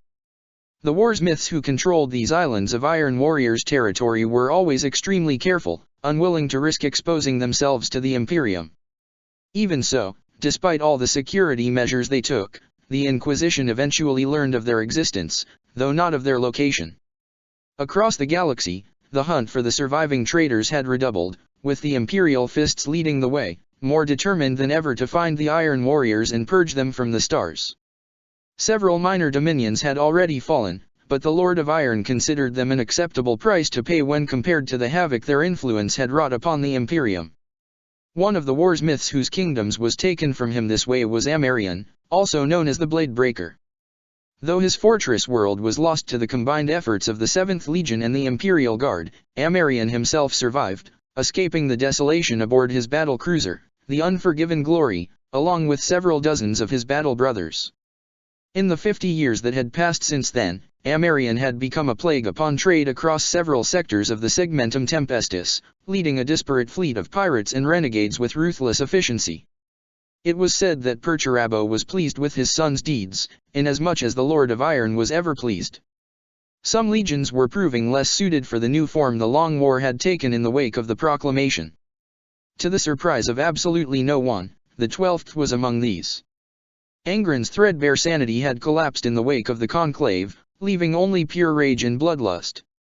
The Daemon Primarch of the World Eaters had returned from his banishment at the edge of the Radiant Worlds, that region of the eye where the psychic light of the Astronomicon met the madness of the warp. There, the Chosen of Khurne made war unending upon the hosts of the Emperor, legions of angelic figures, gleaming with golden light. At his side were hordes of Khurne's infernal legions, and those of his living sons who were mighty enough to endure at his side, and foolish enough to try to do so. Like most things where the followers of the war god were concerned, this served a purpose beyond the mere joy of endless carnage.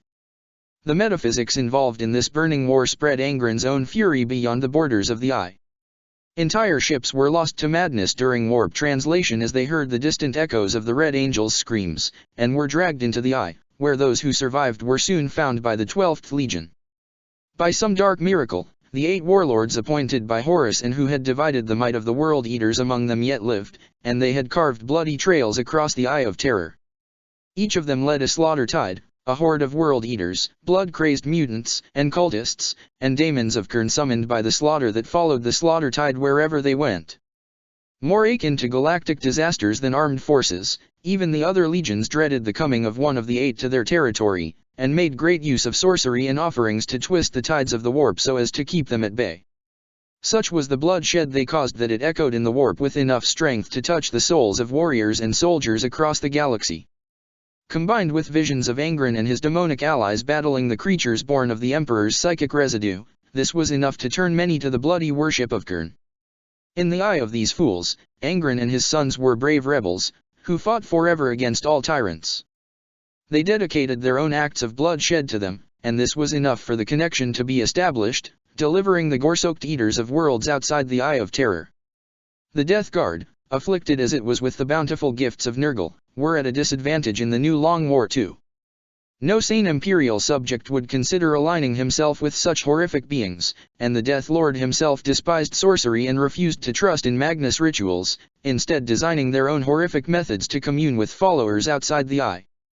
So disgusting and vile were these ceremonies that no member of the imperial nobility, no matter how debauched or corrupt, would ever consider using them.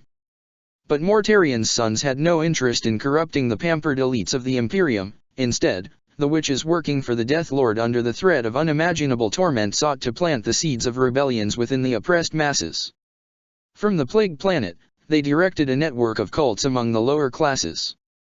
To the outside eye, these groups merely offered the safety of numbers, as members watched out for one another, giving help freely in the form of food, water, and protection from gangs and cruel overseers.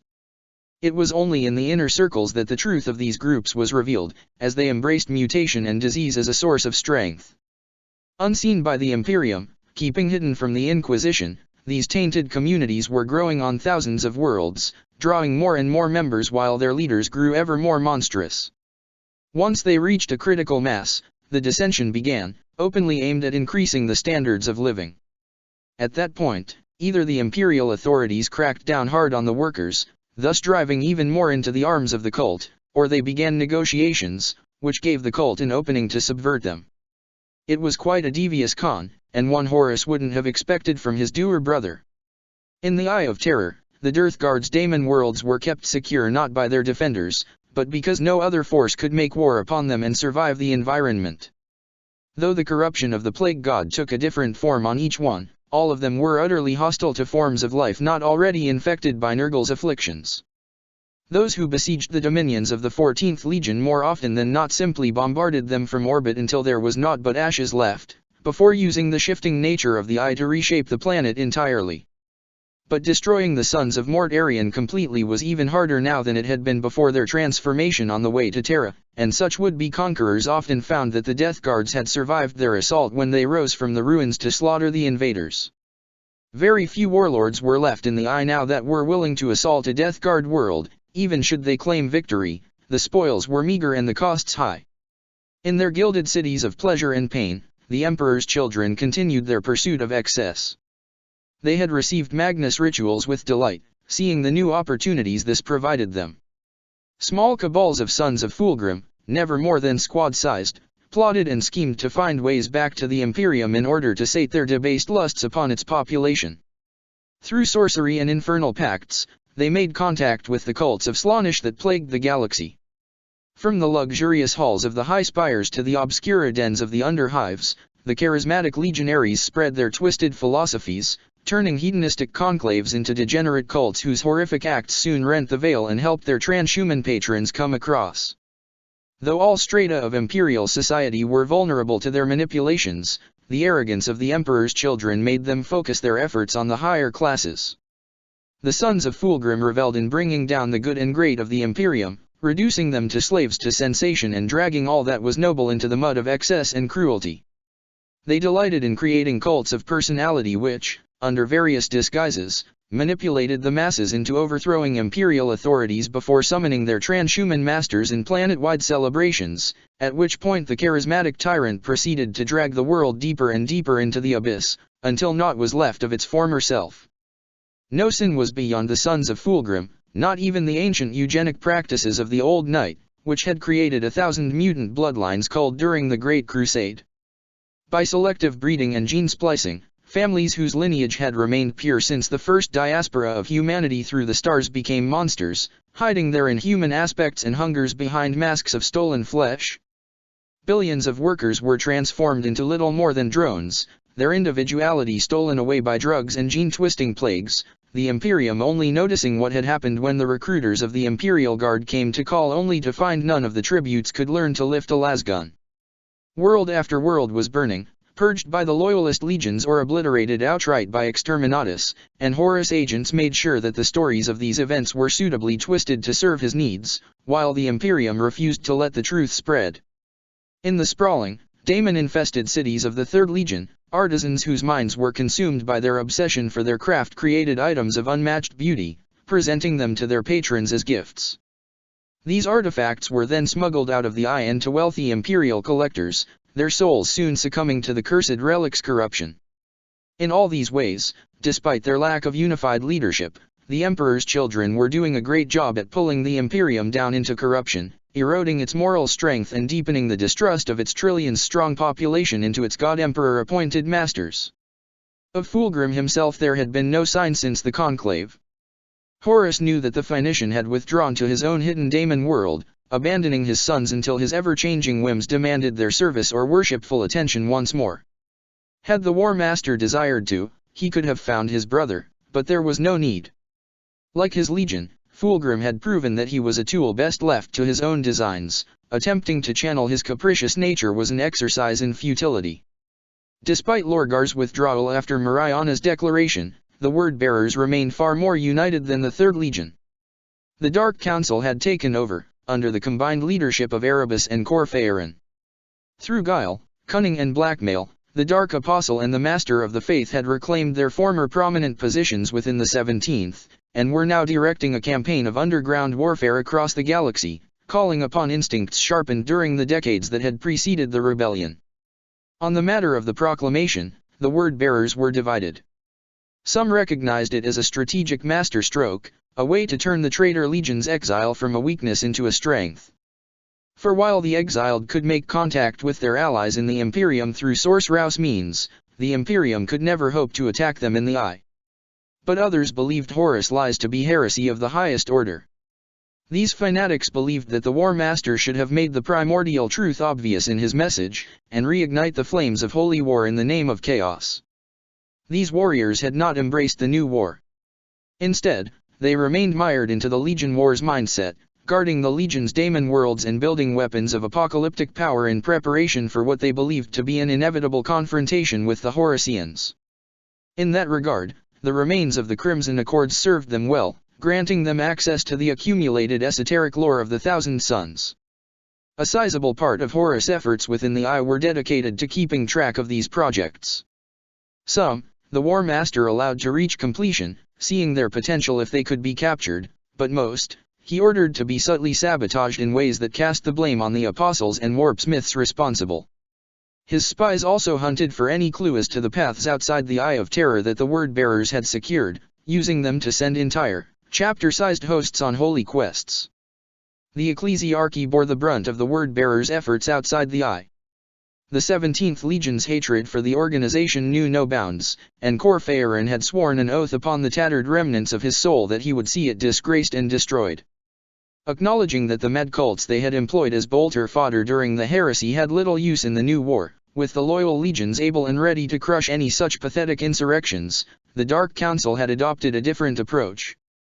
Instead of a horde of the lost and the damned, they focused on creating high-level agents, infused with chaotic abilities, capable of acting as agents provocateur and assassins on PAR, and sometimes greater, those of the assassin temples. These agents were created within highly secretive cults, which operated on century-long time frames. Using indoctrination and brainwashing, their members were made fanatically loyal to a cause they more often than not knew nothing about. Buried deep within the Imperium, these organizations acted on orders they did not understand, and not even Horus, nor, the War Master suspected, his skulking brother's heirs, knew them all.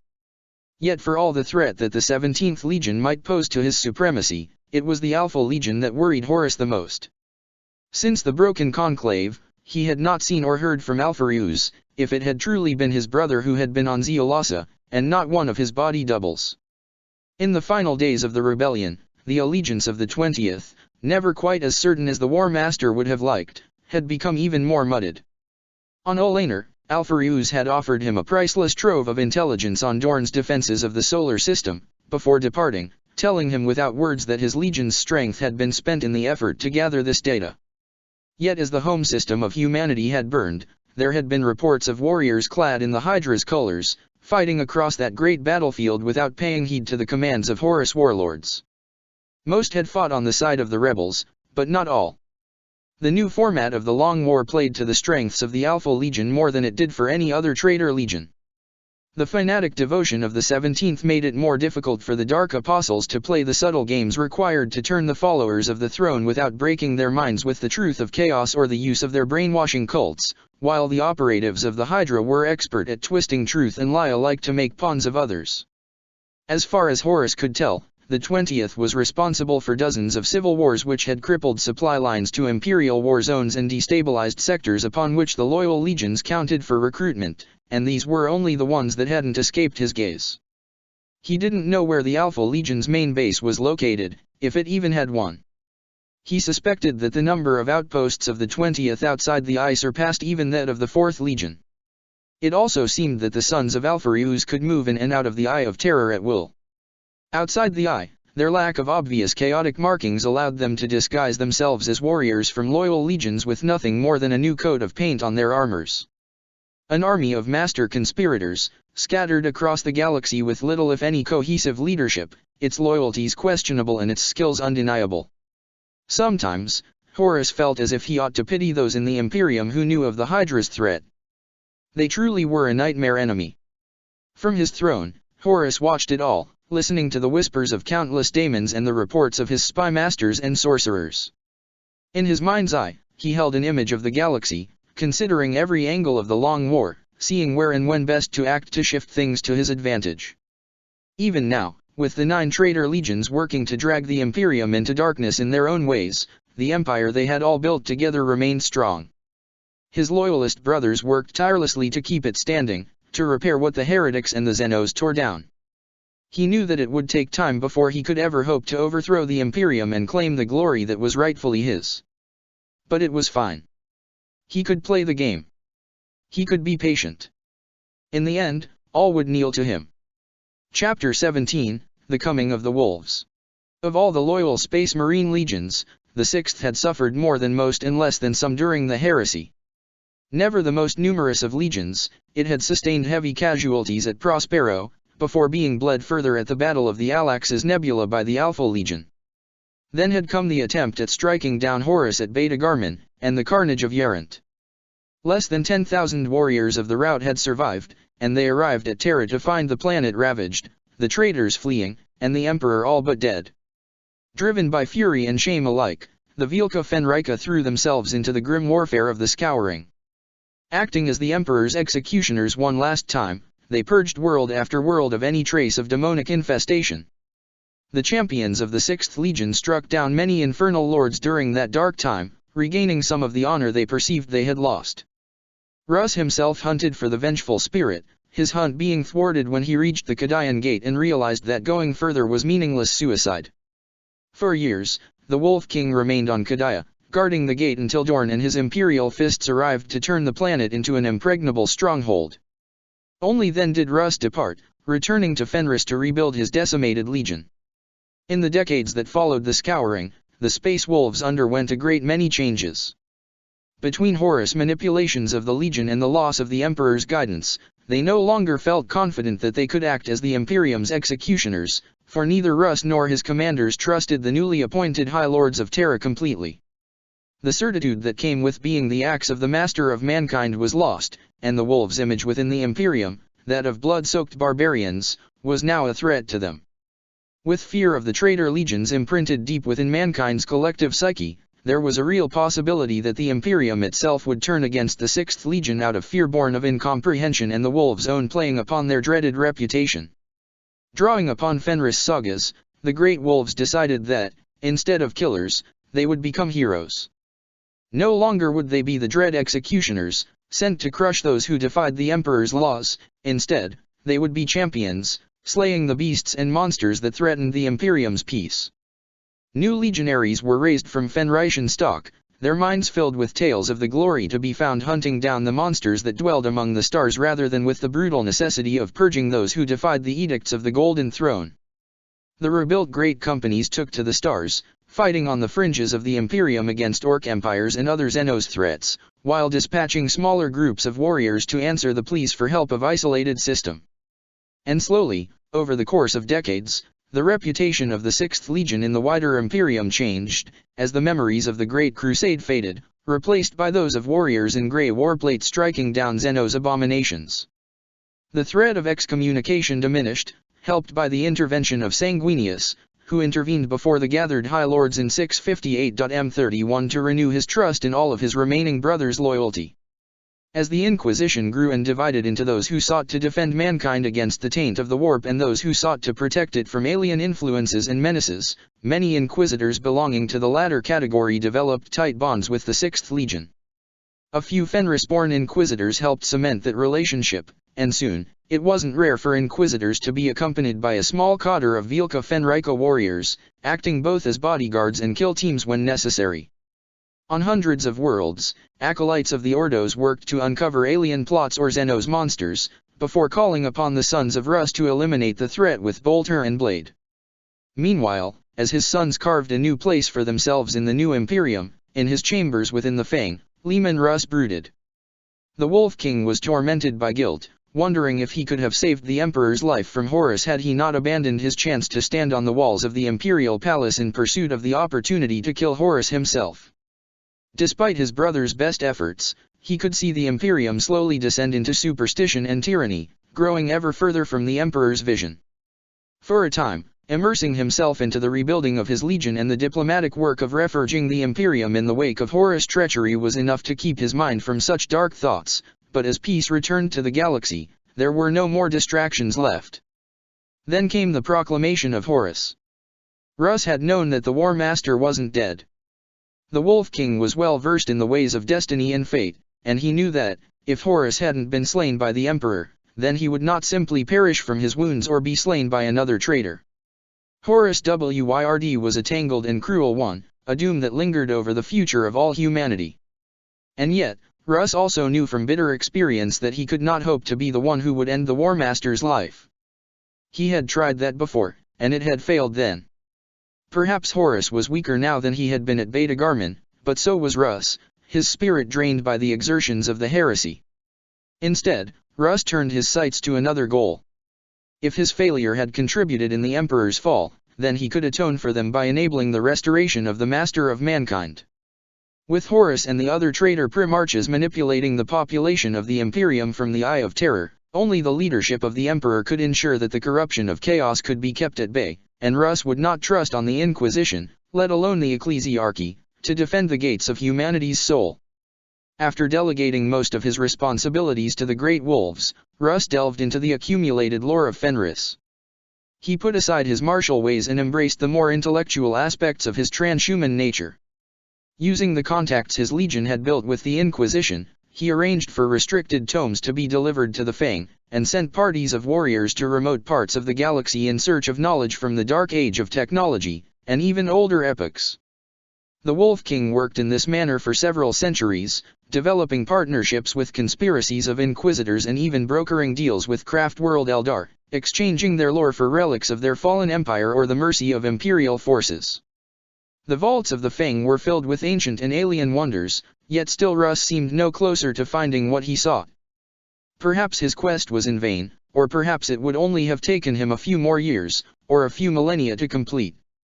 In the end, no one would ever know, for as Leman Russ had focused on salvaging the future of mankind through the Emperor's resurrection, his legion's old enemies sought to destroy him and all he had worked for.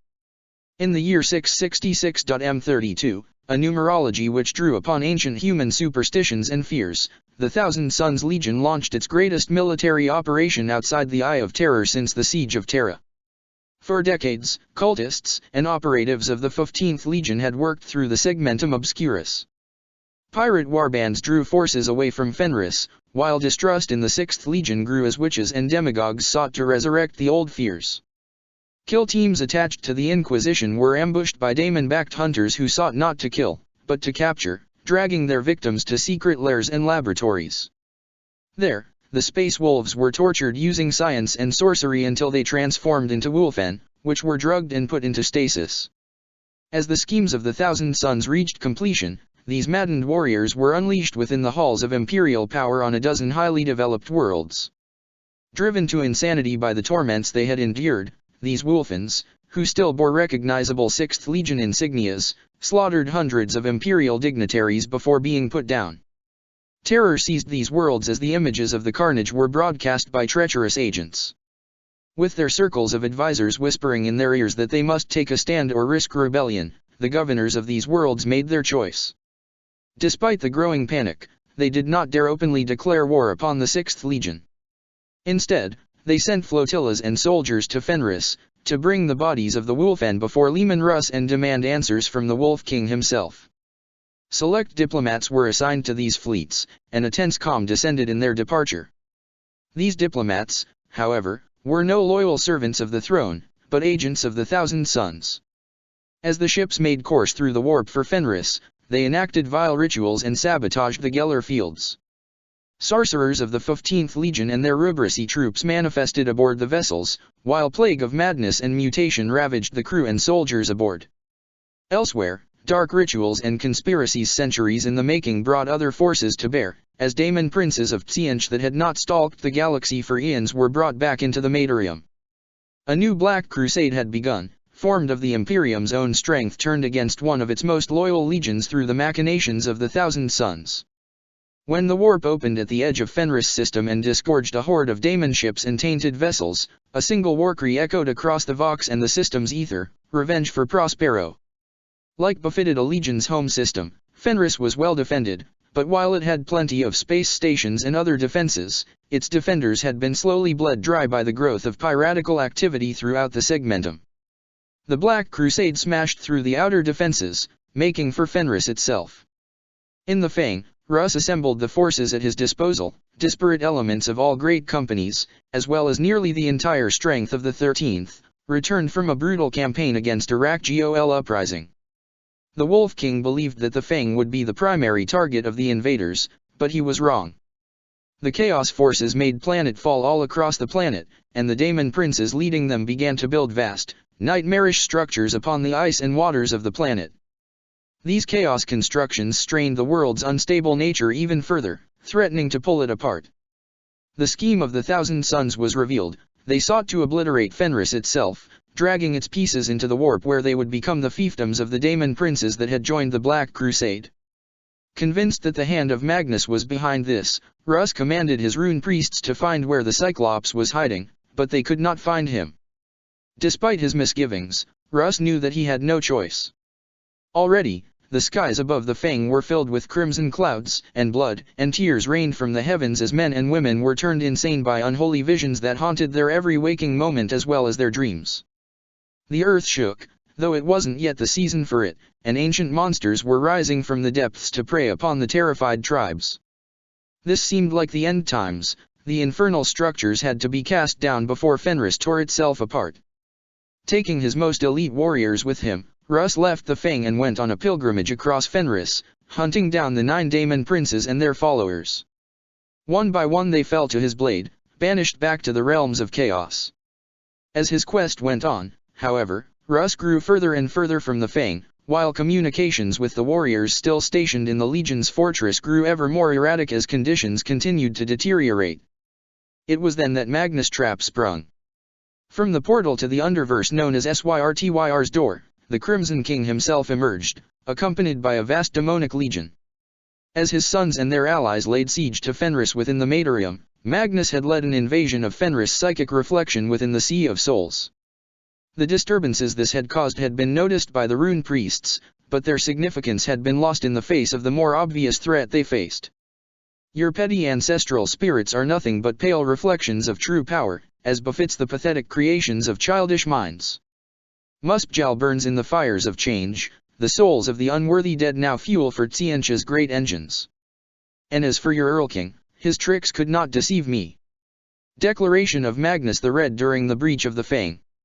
After laying waste to much of the Fang, destroying the Legion's greatest reserve of gene seed and plundering the treasure vaults where Rus had stored the fruits of his agent's quests, Magnus withdrew. On the way back to Syrtyr's door, the Crimson King sent psychic messages to Rus, taunting him with his many failures, telling him that he too would now know what it felt like to watch his home burn and be unable to protect it. When the Wolf King arrived to find the Fang aflame, his rage grew beyond measure. On the spot, he appointed his second-in-command Bjorn as the regent of the Legion, while he took the 13th Great Company with him in pursuit of Magnus and his infernal host. Rus and the entire 13th Great Company vanished through Syrtyr's door, which closed soon after, never to reopen again in spite of all the efforts of the rune priests. The underverse of Fenris was in a state of total anarchy, with gods that had been worshipped by the planet's populations for millennia destroyed by Magnus' demonic horde. For entire generations afterwards, Bjorn and his brothers had to work with the Inquisition to examine the beliefs of the Fenrisian tribes, searching for any signs of chaotic influence. Entire clans were exterminated, and demonic spirits that had remained hidden on the planet after Magnus' departure were exorcised or bound with insights of eldritch power that were forbidden to all, their dark legacy recorded in new sagas. Though Magnus returned to Sorcerias, there was no sign of Leman Russ. However, in the years that followed the Battle of Fenris, rumors began to circulate within the Eye of Terror. These tales spoke of great, wolf-like beasts that hunted across the storm-racked regions of the Eye, seeking the heart's blood of any who had ever fought under the banner of the Eye of Horus. They could be slain, but upon defeat would merely dissolve into black smoke, leaving no trace of their passing. According to the Neverborn that sorcerers from all traitor legions summoned and interrogated, these were the dreams of Leman Russ and his lost warriors, manifesting in the Eye. Chapter 18, The Saint of Chaos. Since its foundation, the ecclesiarchy had been plagued with corruption, fanaticism, and petty power plays. But while its high ranks were full of the arrogant, the ambitious, and the greedy, the lowly priests who walked among the Imperium's huddled masses preaching the word of the Emperor were generally true to their faith, though they were still often fanatical and prone to violence against any perceived sinners. One such priest was Thoranos Elijah, born and raised within the Inverness sector in the last century of the 32nd millennium. An orphan of the Underhive, Thoranos had been selected by the ecclesiarchy for his intelligence, his charisma, and his true belief in the God Emperor. After being ordained, he chose to turn away from the ecclesiarchy's Byzantine hierarchy, instead returning to the starless depths of metal and violence where he had been born. There, Thoranos sought to bring the light of the emperor's word to the gangs, the cast-offs and the abandoned. Thoranos preached that, while the denizens of the Underhive lived harsh lives, those were still gifts of the emperor, and must be cherished and protected, and not thrown away carelessly. Using his contacts among the ecclesiarchy, he set up public kitchens and built churches where, in between sermons, the destitute could rest in the safety of the emperor's protection. His sincerity got him the respect of the Underhivers, and though the violence did not entirely stop, for not even the emperor himself could have silenced the guns of an entire Underhive, the cruel practices of the gangs diminished as their faith grew. Some of Thoranos' superiors noticed his efforts, and began to recruit the most civilized of the gangs into the militias of the Fratres Templars. While Thoranos was glad to see his work acknowledged and the gangers elevated to more noble positions, he himself didn't aspire to anything other than remaining within the Underhive, doing the emperor's work. Unbeknownst to Thoranos himself, however, his destiny was to be much greater. The threads of his fate burned bright in the sea of souls, drawing the attention of varied powers. Had his destiny be allowed to reach its natural end, Thoranos would have become a holy prophet of the imperial creed who would have brought reform to the ecclesiarchy across entire sectors, perhaps even rising to the seat of ecclesiarch in order to renew the organization's dedication to its founding ideals. But this was not to be. In the imperial palace, the custodes divined the will of their silent master through the emperor's tarot, and dispatched a squad of their own to guard Elijah's life. While rare, this was not the first time they had done so. The custodes' defense of the emperor's life took many forms, including preventing threats to the throne world from arising in the first place through subtle actions. The ship left the solar system, making full speed for the Inverness sector. It never arrived. Battered by empiric tempests, the Geller field failed, and the vessel was swarmed by demonic entities. The custodes fought long and bravely, but in the end, they were overwhelmed, and the ship was lost with all hands. In the decades to come, it would be discovered that this had been more than just another random tragedy of warp navigation. In the depths of the Underhive, Thoranos was racked with nightmares. Long had the humble preacher been tormented by the suffering and abject living of the Imperium's lowest citizens, but now his nights were filled with much worse torment. He saw ruined cities under burning skies, where things that had once been humans were driven to cannibalism and other desperate measures to survive. He dreamt of once proud, decaying warships marked by war and fighting losing battles against violent storms. Within the halls of fallen temples and cathedrals, his dream self encountered emaciated figures which looked at him with pitiful eyes, silently begging for succor. Within castles and strongholds that fell to pieces even as they were built, he saw angels with scorched wings struggling to build a legacy, forever doomed to fail by the very nature of their environment. Though only a lowly priest, Thoranos had been a star pupil of the ecclesiarchy. He recognized that his visions were showing him the hell where sinners, traitors, mutants, and heretics were consigned to, but it was a very different place from what he had been told. Instead of the fiery pits of eternal agony, there was only a slow, abject misery, devoid of any hope, a broken cosmos where entropy reigned and all good things had faded away. In the end, it was Thoranos' compassion which was his downfall. The suffering of the damned was too much for him to bear. In his mind, no crime could justify such punishment, and any god that decreed otherwise must be a cruel and unjust one. So did the seeds of heresy finally sprout within the soul of Thoranos Elijah, and, in their towers on Sicarius, the dark apostles of the word-bearers rejoiced. Long had the disciples of Lorgar worked to twist Thoranos against the false emperor. With source-rouse rituals, they had sent the Neverborn against the custodes' ship. With spells and entreaties to the dark gods, they had manipulated the preacher's dream, sending him altered, hand-picked visions of the Eye of Terror. Through their efforts, Thoranos' destiny had been corrupted. Instead of being a messianic figure for the ecclesiarchy, he would become a savior of the damned. In the years that followed, Thoranos slowly abandoned his faith in the god emperor completely. He never stopped believing that the master of mankind was a god, simply rejected the idea that the emperor was a god deserving of worship. His sermons slowly changed, focusing more on the notion of the people helping one another rather than praying for the emperor's aid or salvation in death. At the same time, he began to build his own power structure, recruiting gang leaders and other community pillars with the promise of constructing better lives for all of them. The notion that it was the duty, the nature of human beings to help each other spread across the Underhive, bringing an unprecedented era of peace and prosperity that was barely noticed by the Spireborn. During that time, Thoranos grew more and more obsessed with the suffering of the damned. His visions continued, now containing actual discourse between him and the figures he saw. They knew he wanted to help them, and gave him the knowledge he needed. As Thoranos' psychic potential blossomed, he was able to make contact with greater and greater entities within the realms of chaos and the Eye of Terror, his mind interpreting everything it witnessed to fit his vision of the lost and the damned as a betrayed, abandoned and unjustly punished people. And as he did so, more and more pieces of his soul fell away, replaced by an unbending conviction. Thoranos never embraced the worship of chaos or the ruinous powers. He forged his own dark faith, grown from the seeds planted by the word-bearers but shaped into something of his own design. He began to speak of his visions at sermons, depicting the lost souls of the damned as pitiful wretches that needed the help of the living to be freed of their unjust torment. Aided by his growing psychic powers, he was able to convince many to assist him. In the darkness of the Underhive, hidden from their master's attention by growing productivity and lower crime rates, the preparations began.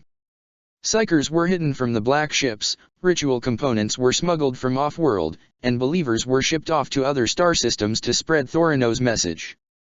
In the year 968 M32, Thoranos Elijah declared rebellion against the Imperium. From the depths of the Underhive of Inverness' capital world, a veritable army emerged, trained and equipped by veteran gangers and retired, disillusioned members of the Astra Militarum who had been ensnared by Thoranos' vision. The fervent prayers of thousands of cultists and the ritual sacrifices of the agents of oppression, Arbits, Spireborn and captured acolytes of the Inquisition, opened portals to the Eye of Terror through which arrived Thoranos' hidden sponsors, the word-bearers of the Starless Eye. Along with them came bound daemon hosts and mutant cultists. The word-bearers had been briefed by their dark apostles as to Thoranos and his followers' beliefs, and were mindful not to betray what they really thought of the mortals through their actions. In truth, and to the dark apostles' silent disquiet, many of the sons of Lorgar were impressed by the intensity of Thoranos' belief. The newly proclaimed prophet of truth embraced them as angels who had been cast down by a cruel master for questioning his commands, now returned to help bring others to the truth they had discovered. It was a narrative that played upon the word-bearers' sense of importance as the heralds of the primordial truth. They embraced Thoranos and his cultists as brothers and sisters, and shared with them the secrets of chaos. Within a few months, the Inverness sector had fallen. Merchant ships and Imperial Navy groups were suborned by Chaos Marine strike teams, and the structures of Imperial power collapsed as the enslaved masses rose against their oppressors on 100 worlds. Under the spiritual guidance of the Prophet of Truth, the Children of Elijah, as the rebellion called itself, cast off the chains of the Imperium. Those who resisted were offered as sacrifices to the warp, their energies serving to feed what the children believed to be the starved spirits of the dead who had been punished in the afterlife by the tyrannical emperor. Through use of necromancy, the word-bearers helped perpetrate that lie by helping some of the rebellion's fallen heroes to return to life. The ruinous powers drank deep of this sector-wide delusion, and of the bloodshed and widespread destruction. Inevitably, the Imperium responded to the Inverness uprising. A vast crusade force was assembled, and a great war began as the children of Elijah fought tooth and nail to protect the freedom they had conquered with their blood and effort. Cities burned and worlds were destroyed, and the violence unleashed by the Imperium only served to propel the children ever deeper into the embrace of the ruinous powers, with Thoranos Elijah himself becoming more and more convinced of the rightfulness of his actions as the casualty reports mounted. Now the masks have fallen, and the true face of the Imperium is revealed for all to see. Know this, my brothers and sisters, even should we fall in battle against the armies of tyranny, our lives are not spent in vain. It is better to die free than to live as slaves, just as it is better to dedicate one's life to assisting others than it is to spend it selfishly. That is the difference between us and them. Thoranos Elijah to his followers, 972 M32. In the end, the crusade culminated in a final confrontation between Thoranos himself and the Blood Angels contingent that accompanied the Imperial forces. On Inverness Prime, the Prophet of Truth faced the sons of Sanguinius, wielding all of his accrued Source power with devastating efficacy. The warriors of the Starless Sky fought at his side, seeking to atone for the death of their dark apostles at the Blood Angels' blades by martyring themselves alongside Thoranos. The Space Marines had thought the Dark Apostles to be the true architects of the rebellion, but to their surprise, the children of Elijah had remained steadfast even after their elimination in a suicidal strike by a Black Company kill team. As the skies of Inverness Prime filled with warp energy and more of the children swore their souls to daemons in exchange for the power to protect their land and comrades, Thor Anos saw that defeat was inevitable. Though most of their first attack on the planet's surface had been repelled, the Imperium would keep coming, would keep sending more and more forces until the children were crushed. For to admit defeat was the one thing that the tyrant emperor and his lackeys could not allow, lest others also rise against his cruel rule. Drawing upon all of his power, Thor Anos called upon the ruinous powers.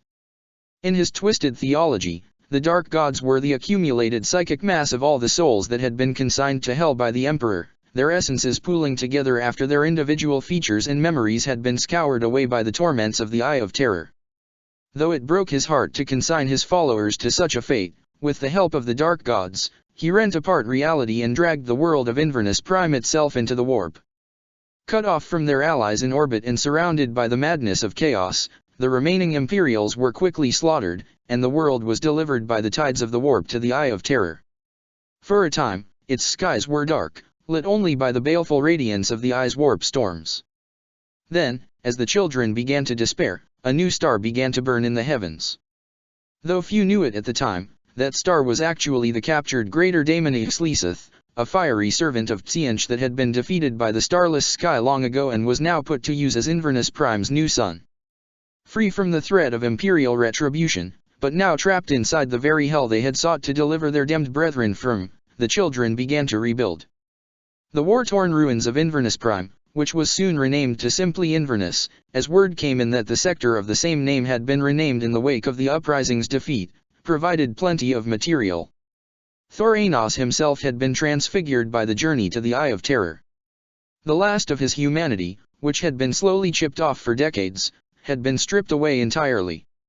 He had ascended to daemonhood, becoming an immortal prince of chaos undivided, yet he still held on to the belief system he had constructed during his mortal years. Though he now held the power to leave Inverness behind, he chose to remain on the new daemon world, to continue to guide the children as he had before. Under his leadership and after a few meetings with envoys of the 17th Legion, Inverness became a protectorate of the Word-bearers. In a cruel twist of fate typical of chaos, Thor Anos' own beliefs as to the nature of the Eye of Terror ended up working against his goals. The Prophet of Truth's image of the Eye as a place of entropy and misery imprinted itself on the daemon world, making every endeavor of the children more difficult. Yet they held on to their beliefs, helping each other and dreaming of the day they would return to the Materium to bring down the Imperium's tyranny and free all of humanity. As for what the Dark Council thought of it all, it is said that, when news of Inverness Prime's fate reached Sicarius, Erebus, and Corphaeron laughed together for the first time in living memory. Chapter 19, The Orphans of Time. Malum Datum, 013.m33. At the edge of the Horasian dominions, where the influence of the theft of time waned, laid a realm of madness such as was rarely seen even in the Eye of Terror. The anarchic energies tamed by the 1,000 infernal clocks of Malum could not simply be contained, they had to be pushed back, forced out of the Great Works area of effect so that time could function in a normal, linear manner. Chaos loathed the order imposed by Horus and Ahriman's work, and at the borders of the War Master's kingdom, that displeasure was made manifest in what the sons of Horus called the Sundered Tides.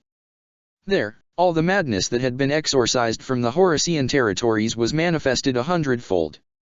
Unending warp storms of impossible size and violence roared their unthinking hate.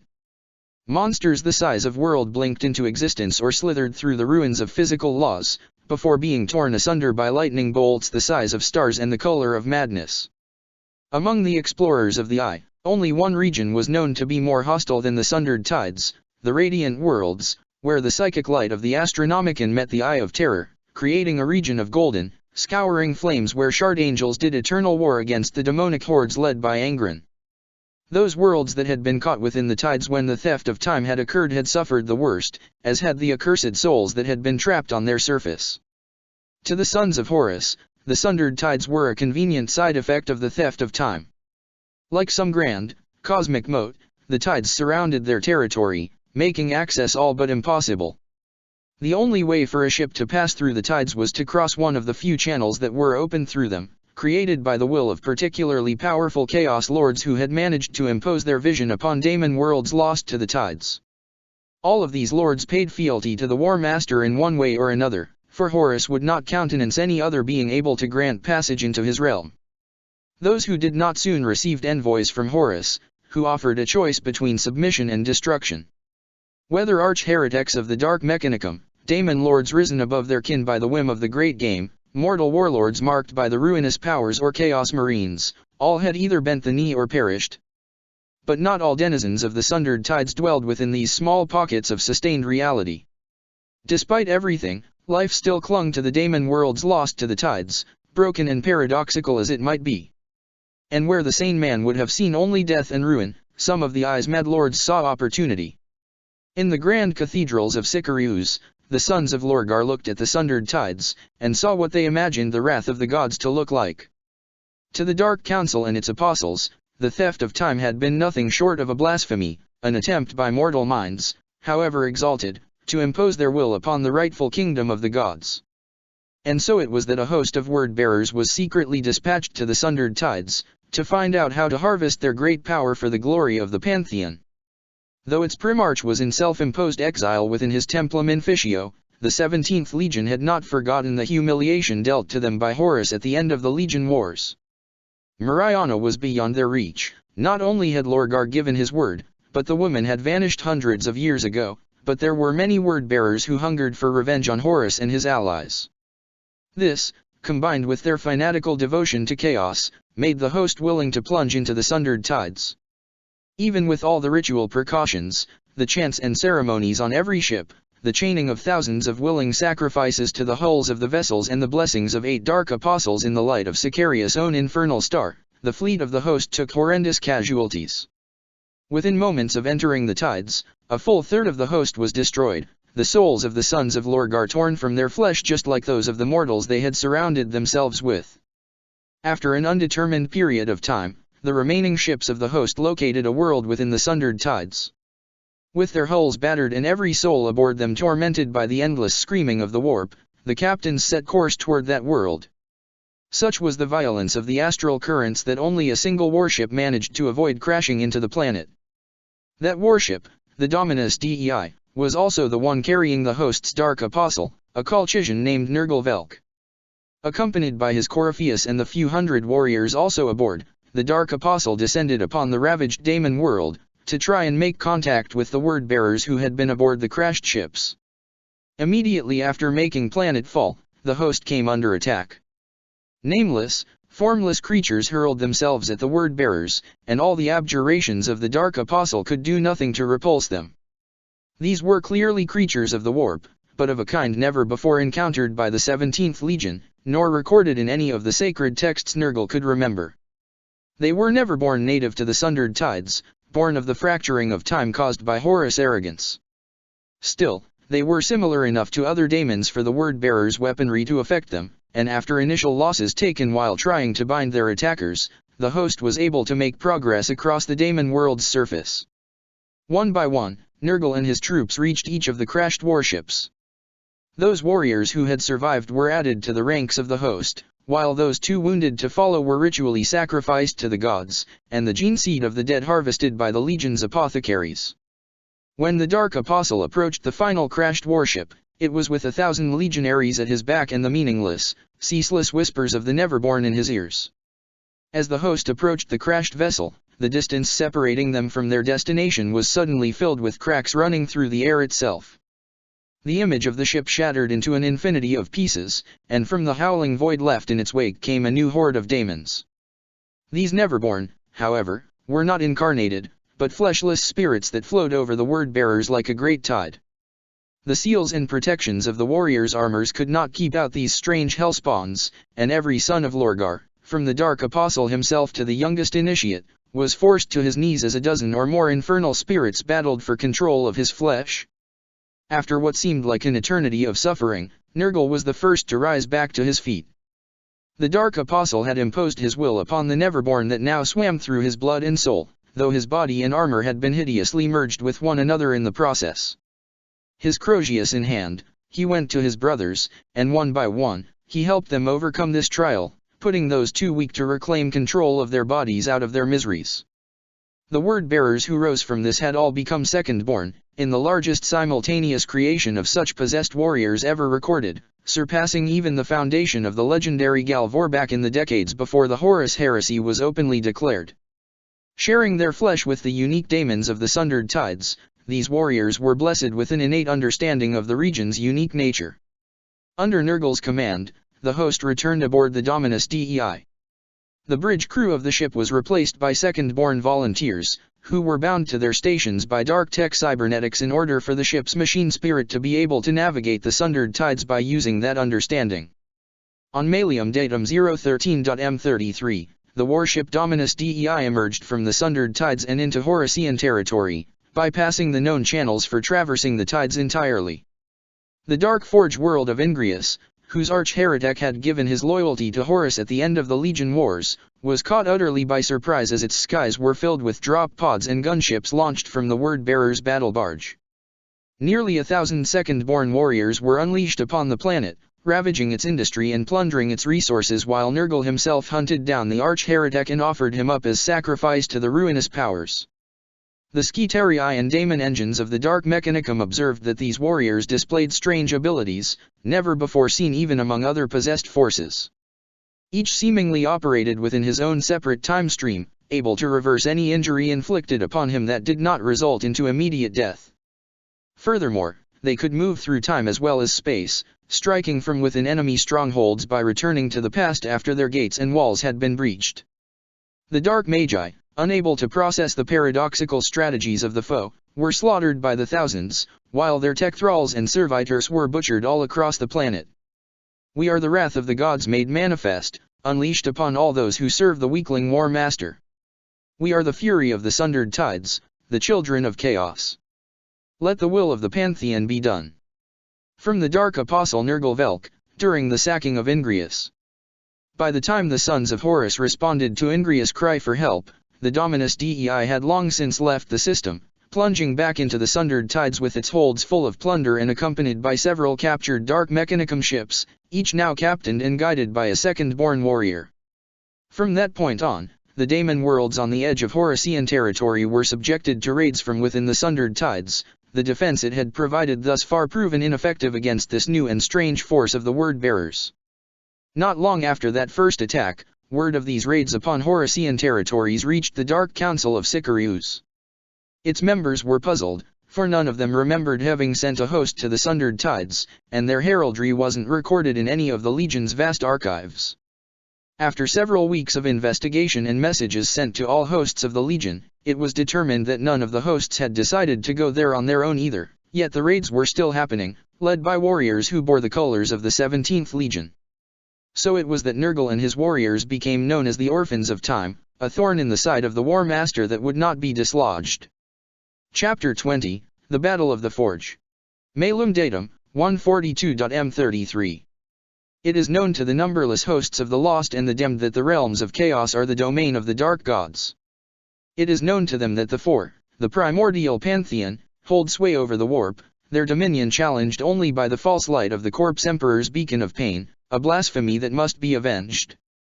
It is known that the chaos gods make war upon each other within the realms as well as the Materium, and that all things are part of that conflict, which is called the Great Game by those who believe themselves champions of ruin. It is known that Kern, Tzeentch, Nurgle, and Slaanesh divide the realms between themselves, and that only the psychic equivalents of wastelands and ruins are left to those daemons too weak or strange to fall under the dominion of one of the great powers. Like so many things the ignorant believe, all of this is false. From the personal writings of the chaos sorcerer Tizias, member of Ahriman's cabal. Deep within the formless wastes, there was something that, if regarded from the correct angle, might be called a city. In a realm of endlessly changing nightmares, it was a fixed point, an anchor of horror and infernal order. Within its walls, the sounds of hellish construction never stopped, producing palls of black smoke that covered everything. Billions of souls were held within vast furnaces, their agony fueling the fires of industry. Outside, immense armies made war upon ashen plains, slaughtering one another for the chance to reach the gates and plead their case to the dread lords of that place of terror, madness, and dark wonders. It was the Forge of Souls, the reflection of every workshop where a weapon of war and murder had ever been made. For countless eons, the forge had stood, beyond the greedy reach of even the dark gods themselves, and its denizens had crafted countless demonic weapons and war engines that had been used to make the galaxy bleed. From daemon blades to mighty chaos titans, the Forge of Souls was the source of a nigh infinite number of horrors unleashed upon the stars. Legends claimed that the forge had come into being when the first Old One, that ancient race that had ruled the galaxy before the Eldars had even risen from the primordial muck, had reached into the Empyrean to use its energies in order to craft the first psychic weapon. Other tales linked the genesis of the Forge of Souls to the first motions of the Great Game, when a coterie of potent daemons rebelled against their masters and sought to create their own kingdom. Since time beyond memory, the enigmatic masters of the Forge, entities of great power and cunning, had ruled over the Forge of Souls, brokering deals with the daemons who reached their gates and the mortal engineers who sought to create daemon engines in the Materium. During all that time, the Forge of Souls had remained free of any of the dark gods' attempted invasions through the power of the Iron Pact. Alone in the Empyrean, the masters knew the secret of the Soul Grinder's creation, these vast, terrible engines of war through which a particular daemon might return to the Materium before its period of banishment had expired. With that knowledge, they forced any daemon who sought to become part of a Soul Grinder to swear 3 binding oaths. The first 2 of these oaths offered all souls reapped by the daemon and all metal from the engines they destroyed belonged to the forge, dragged there by the tides of the warp. The third and final oath compelled the Soul Grinders to come to the forge's defense, discarding all previous allegiances, should any of the ruinous powers attempt to claim sole dominion over the forge through conquest. Between the might of the forge and the vast number of Soul Grinders, the masters had been able to protect their independence, and the would-be conquests of daemon lords had become little more than opportunity for them to test their more destructive inventions. To the masters, the tides of the great game of chaos were little more than distractions. But even they had noticed when, in an unprecedented show of unity, the Four had appointed one champion, elevating him above all of their mortal pawns and plenty of their immortal servants. The heresy had given the forge plenty of opportunities, as Heretics of the Dark Mechanicum learned the secrets of demonic binding and the construction of daemon engines, and tech marines became warpsmiths. A vast bounty of souls and metal had flowed into the Forge of Souls as world after world burned, and the masters had seemed pleased to their terrified minions. So it was that, when Horus Lupercal, War Master of Chaos and Prince of the Eye, came to the Ashen Plains and made his way toward the gates of the Forge of Souls, the masters took note. The Primarch had come alone, with his Talon on one hand and Worldbreaker in the other, and the warring armies parted before him. Even the most blood-crazed Kyrnate Neverborn could feel the dark power radiating from Horus, and feared him. Unopposed, he came to the gates of the Forge of Souls, which for the first time in infernal memory opened as soon as he reached them, instead of making him wait upon the Master's pleasure as had all other supplicants before him. As the gates of the Forge of Souls, wrought out of black metal and embedded with sanity-blasting images, closed behind the War Master, the demonic legions looked upon one another, the truce that had fallen upon the plains with Horus' arrival growing more and more tense. But instead of falling upon each other again, they turned toward the forge's gates, and waited, driven by impulses they could not understand. For the first time since its foundation, the ashen plains around the Forge of Souls were silent, while inside, Horus Lupercal met with the masters. Honored masters of the Forge, I have come to offer you a simple choice. For too long you have remained here, hiding behind your walls, reaping the profits of a war you refuse to take directly part in. This will change. You may become pact to me, and swear your allegiance to my cause. The destruction of the Imperium, the one you call anathema, deceived me and my brothers into building for him with our blood and sacrifice. I will grant you places of honor and power within my kingdom, and let you keep control of this forge as you have before. If you refuse, I shall cast down your walls, cast you out of your domain, and claim the Forge of Souls, that it might serve the long war. The choice is yours. Horus Lupercal to the masters of the forge. When the masters predictably rejected Horus' offer, the War Master brought Worldbreaker down, the impact of the weapon a signal that activated his real plan. At the edges of the Ashen Plains, where the small bubble of stability surrounding the forge met the formless wastes, Portals open leading to select locations in the Eye of Terror with strong sympathetic connections to that eternal battlefield. 4 such portals opened, one at each cardinal point, with the chamber where Horus stood before the Masters at the center. Through potent sorceries and by using the vast power contained within Horus' mortal body as a guide through the tides of the warp, the Kabbalites had created paths through which the armies of the War Master may reach deep within the warp itself, and make war upon daemons in the Immaterium itself. Every warrior participating in this attack had his armor covered in ritual sigils designed by Ahriman himself to protect their flesh and soul from the corrosive effects of the warp, for even though the Forge of Souls was one of the realms of chaos' most stable areas, it was still utterly hostile to mortal life. Kabbalite sorcerers accompanied each of the 4 hosts that passed through the portals, and immediately set upon the task of binding the stunned demonic legions to their will. From the northern portal came the Justa Aaron, clad in Terminator armor, led by Abaddon himself. 100 of the sons of Horus' greatest warriors, and he who was considered by many to be Horus' truest son. During the days of the Legion Wars, many of the Justa Aaron had willingly given themselves to Neverborn, becoming possessed in order to fight better for their Primarch.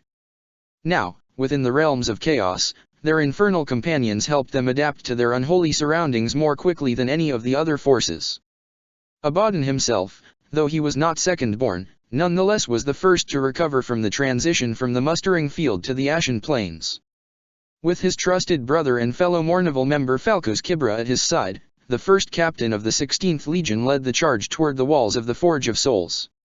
From the eastern portal came the Fallen, led by Vortigern, first among the Lion's renegade sons within Horus' armies.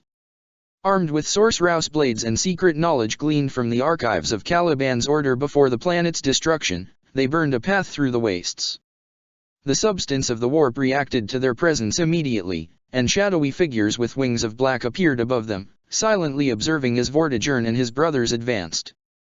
Nearly every Fallen had one such figure hovering above him, and though they could see them as well as anyone else, they did not react to their presence in any way. The Kabbalites accompanying the Fallen paused at the sight of these watchers, until Ahriman, who had chosen for reasons of his own to accompany the Dark Angel's renegades into this assault, commanded them to focus their attention on the infernal hordes that laid between them and their target.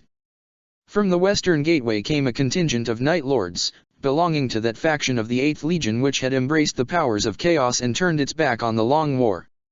Despite this seeming lack of dedication to his greater goals, Horus had called for their participation in this endeavor, offering both a sizable tribute and tangling the opportunity for glory and plunder before their eyes.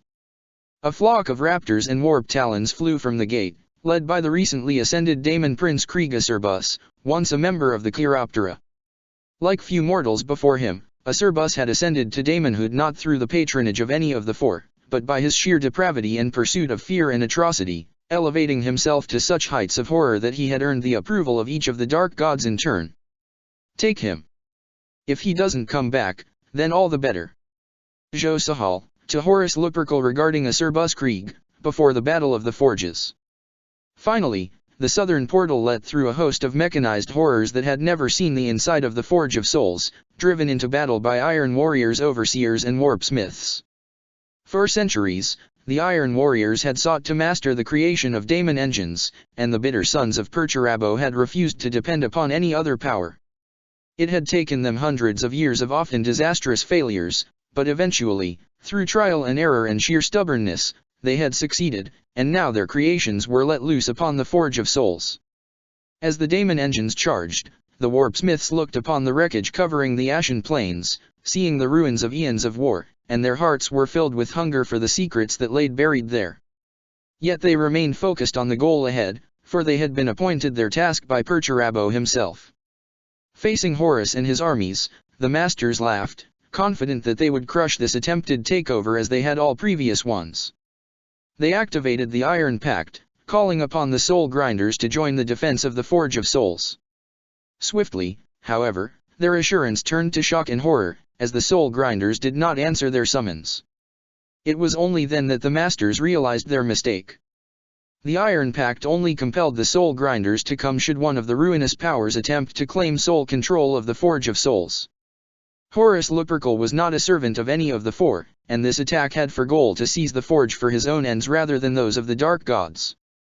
By the wording of the pact, the soul grinders could not be summoned, and even if the mighty daemon engines had been willing to abandon their current campaigns to come to the Forge's aid, they could not be brought across the Immaterium without the power of the Iron Pact backing their summoning. Worse, the infernal legions fighting for access to the Forge of Souls had always taken part in its defense as well, turning upon the invading armies of rival powers, both to deny them the Forge and to earn the Master's favor. But now, the Kabbalites were instead binding these armies into their service, using words of power granted unto them by Horus himself prior to the attack. The forces Horus had brought across, while mighty, would never have been enough to conquer the immensity of the Forge of Souls. But the 4 warbands were but the spear point of a demonic horde beyond any that the Materium had ever seen, save perhaps in the darkest days of the Fall and the Heresy. Enraged as they realized the scope of Horus' scheme, the Masters turned upon the War Master in their midst. Fury outweighing caution, they threw their power against that of the Prince of the Eye, unleashing sorceries they had not employed since long before Slaanesh had been but a glimpse of possibility in the Eldar race's fate. But for all their might and all their lore, the Masters were no match for Horus, who had been the Emperor's finest creation before the Dark Gods had filled him with their power. Even so, the Masters were able to escape, leaving 3 of their number dead at Horus' hand. Surprisingly, the War Master did not give pursuit. Blood dripped on the floor of the ruined chamber. At the feet of Horus laid the bodies of the Masters of the Forge he had slain. The War Master reached out with World Breaker and turned one of them on its back, revealing the face that had been kept hidden in shadows and cowls for longer than the human race had existed. Despite the blazing pain at his side, where his wound had once more torn open, Horus raised an eyebrow as he saw the true face of the dead Master. As the Masters fled from their chamber of power, the 4 warbands and the bound demonic legions reached the walls of the Forge of Souls. The slaughter was terrible, as the defenders of the Forge, bound to their stations by oaths far more comprehensive than the Iron Pact, unleashed all manner of infernal weaponry upon their foe. But eventually, after what seemed, and might very well have been, for with the Master's departure the fragile laws of the Forge were eroding quickly, an eternity of fighting, the walls fell and the Forge of Souls was conquered. Horus' lieutenants met the War Master in the ruins of what had been the Forge's heart, where he had met and fought the Masters. He congratulated them on a task well done, but their mission here wasn't finished yet. Without the Masters, the Forge of Souls would not last long, as it existed outside the control of any of the Chaos Gods. It required the constant presence of a powerful being to enforce its existence against the tides of the formless wastes. Fortunately, Horus had planned for this possibility, knowing there was very little chance that the proud Masters would kneel to him. Since the end of the Legion Wars and the alliance between Horus and Perturabo, the sons of the Lord of Iron had been hard at work. In heart of the 4th Legion's territories, on the other side of Midrengard's Black Sun, they had constructed 8 pillars imbued with Sorcerous properties. Each pillar was thousands of kilometers long, forged of metal and bone inscribed with billions of runes. It had taken 1,000 years and untold millions of slaves to construct these pillars, and the arcane calculations that had been required before their construction could even begin had taken the entire processing power of a Dark Mechanicum Forge world for several years. But it had been done. Using his authority and power as both War Master of Chaos and Conqueror of the Forge of Souls, Horus dragged the entire forge through the ether and into the Eye of Terror, anchoring it into place in Midrengard with the 8 pillars of torment. Like a colossal space station, the forge hung in the warp-tainted void of Ice-Pace, kept from falling apart by the pillar's great sorcery. From Midrengard came Iron Warriors' ships, bearing new overseers for the forge's industry as well as Perturabo himself, come to accept his brother's gift. In this way did Horus consolidate the loyalty of the 4th Legion to him, as well as renew the dread and awe of the Iborn realms for him. Under the management of the Iron Warriors, the Forge of Souls' productivity surpassed that of any Dark Mechanicum Forge world. Convoys of weapons, daemon engines, and ammunition left the Iron Warriors' territories under heavy escort, delivering supplies to the allies of the War Master within the Eye of Terror. Yet most of the Forge's output was dedicated to Perturabo's special projects, the creation of an arsenal of super weapons, to be unleashed at the end of the Long War, when the traitor legions at long last broke free of the Eye of Terror to crush the last remnants of an Imperium collapsed on itself. Such were the terms of the pact by which Horus had given the forge to Perturabo, a compact that, unlike the failed Iron Pact, would not be so easily tricked. Check the description for the links to the author.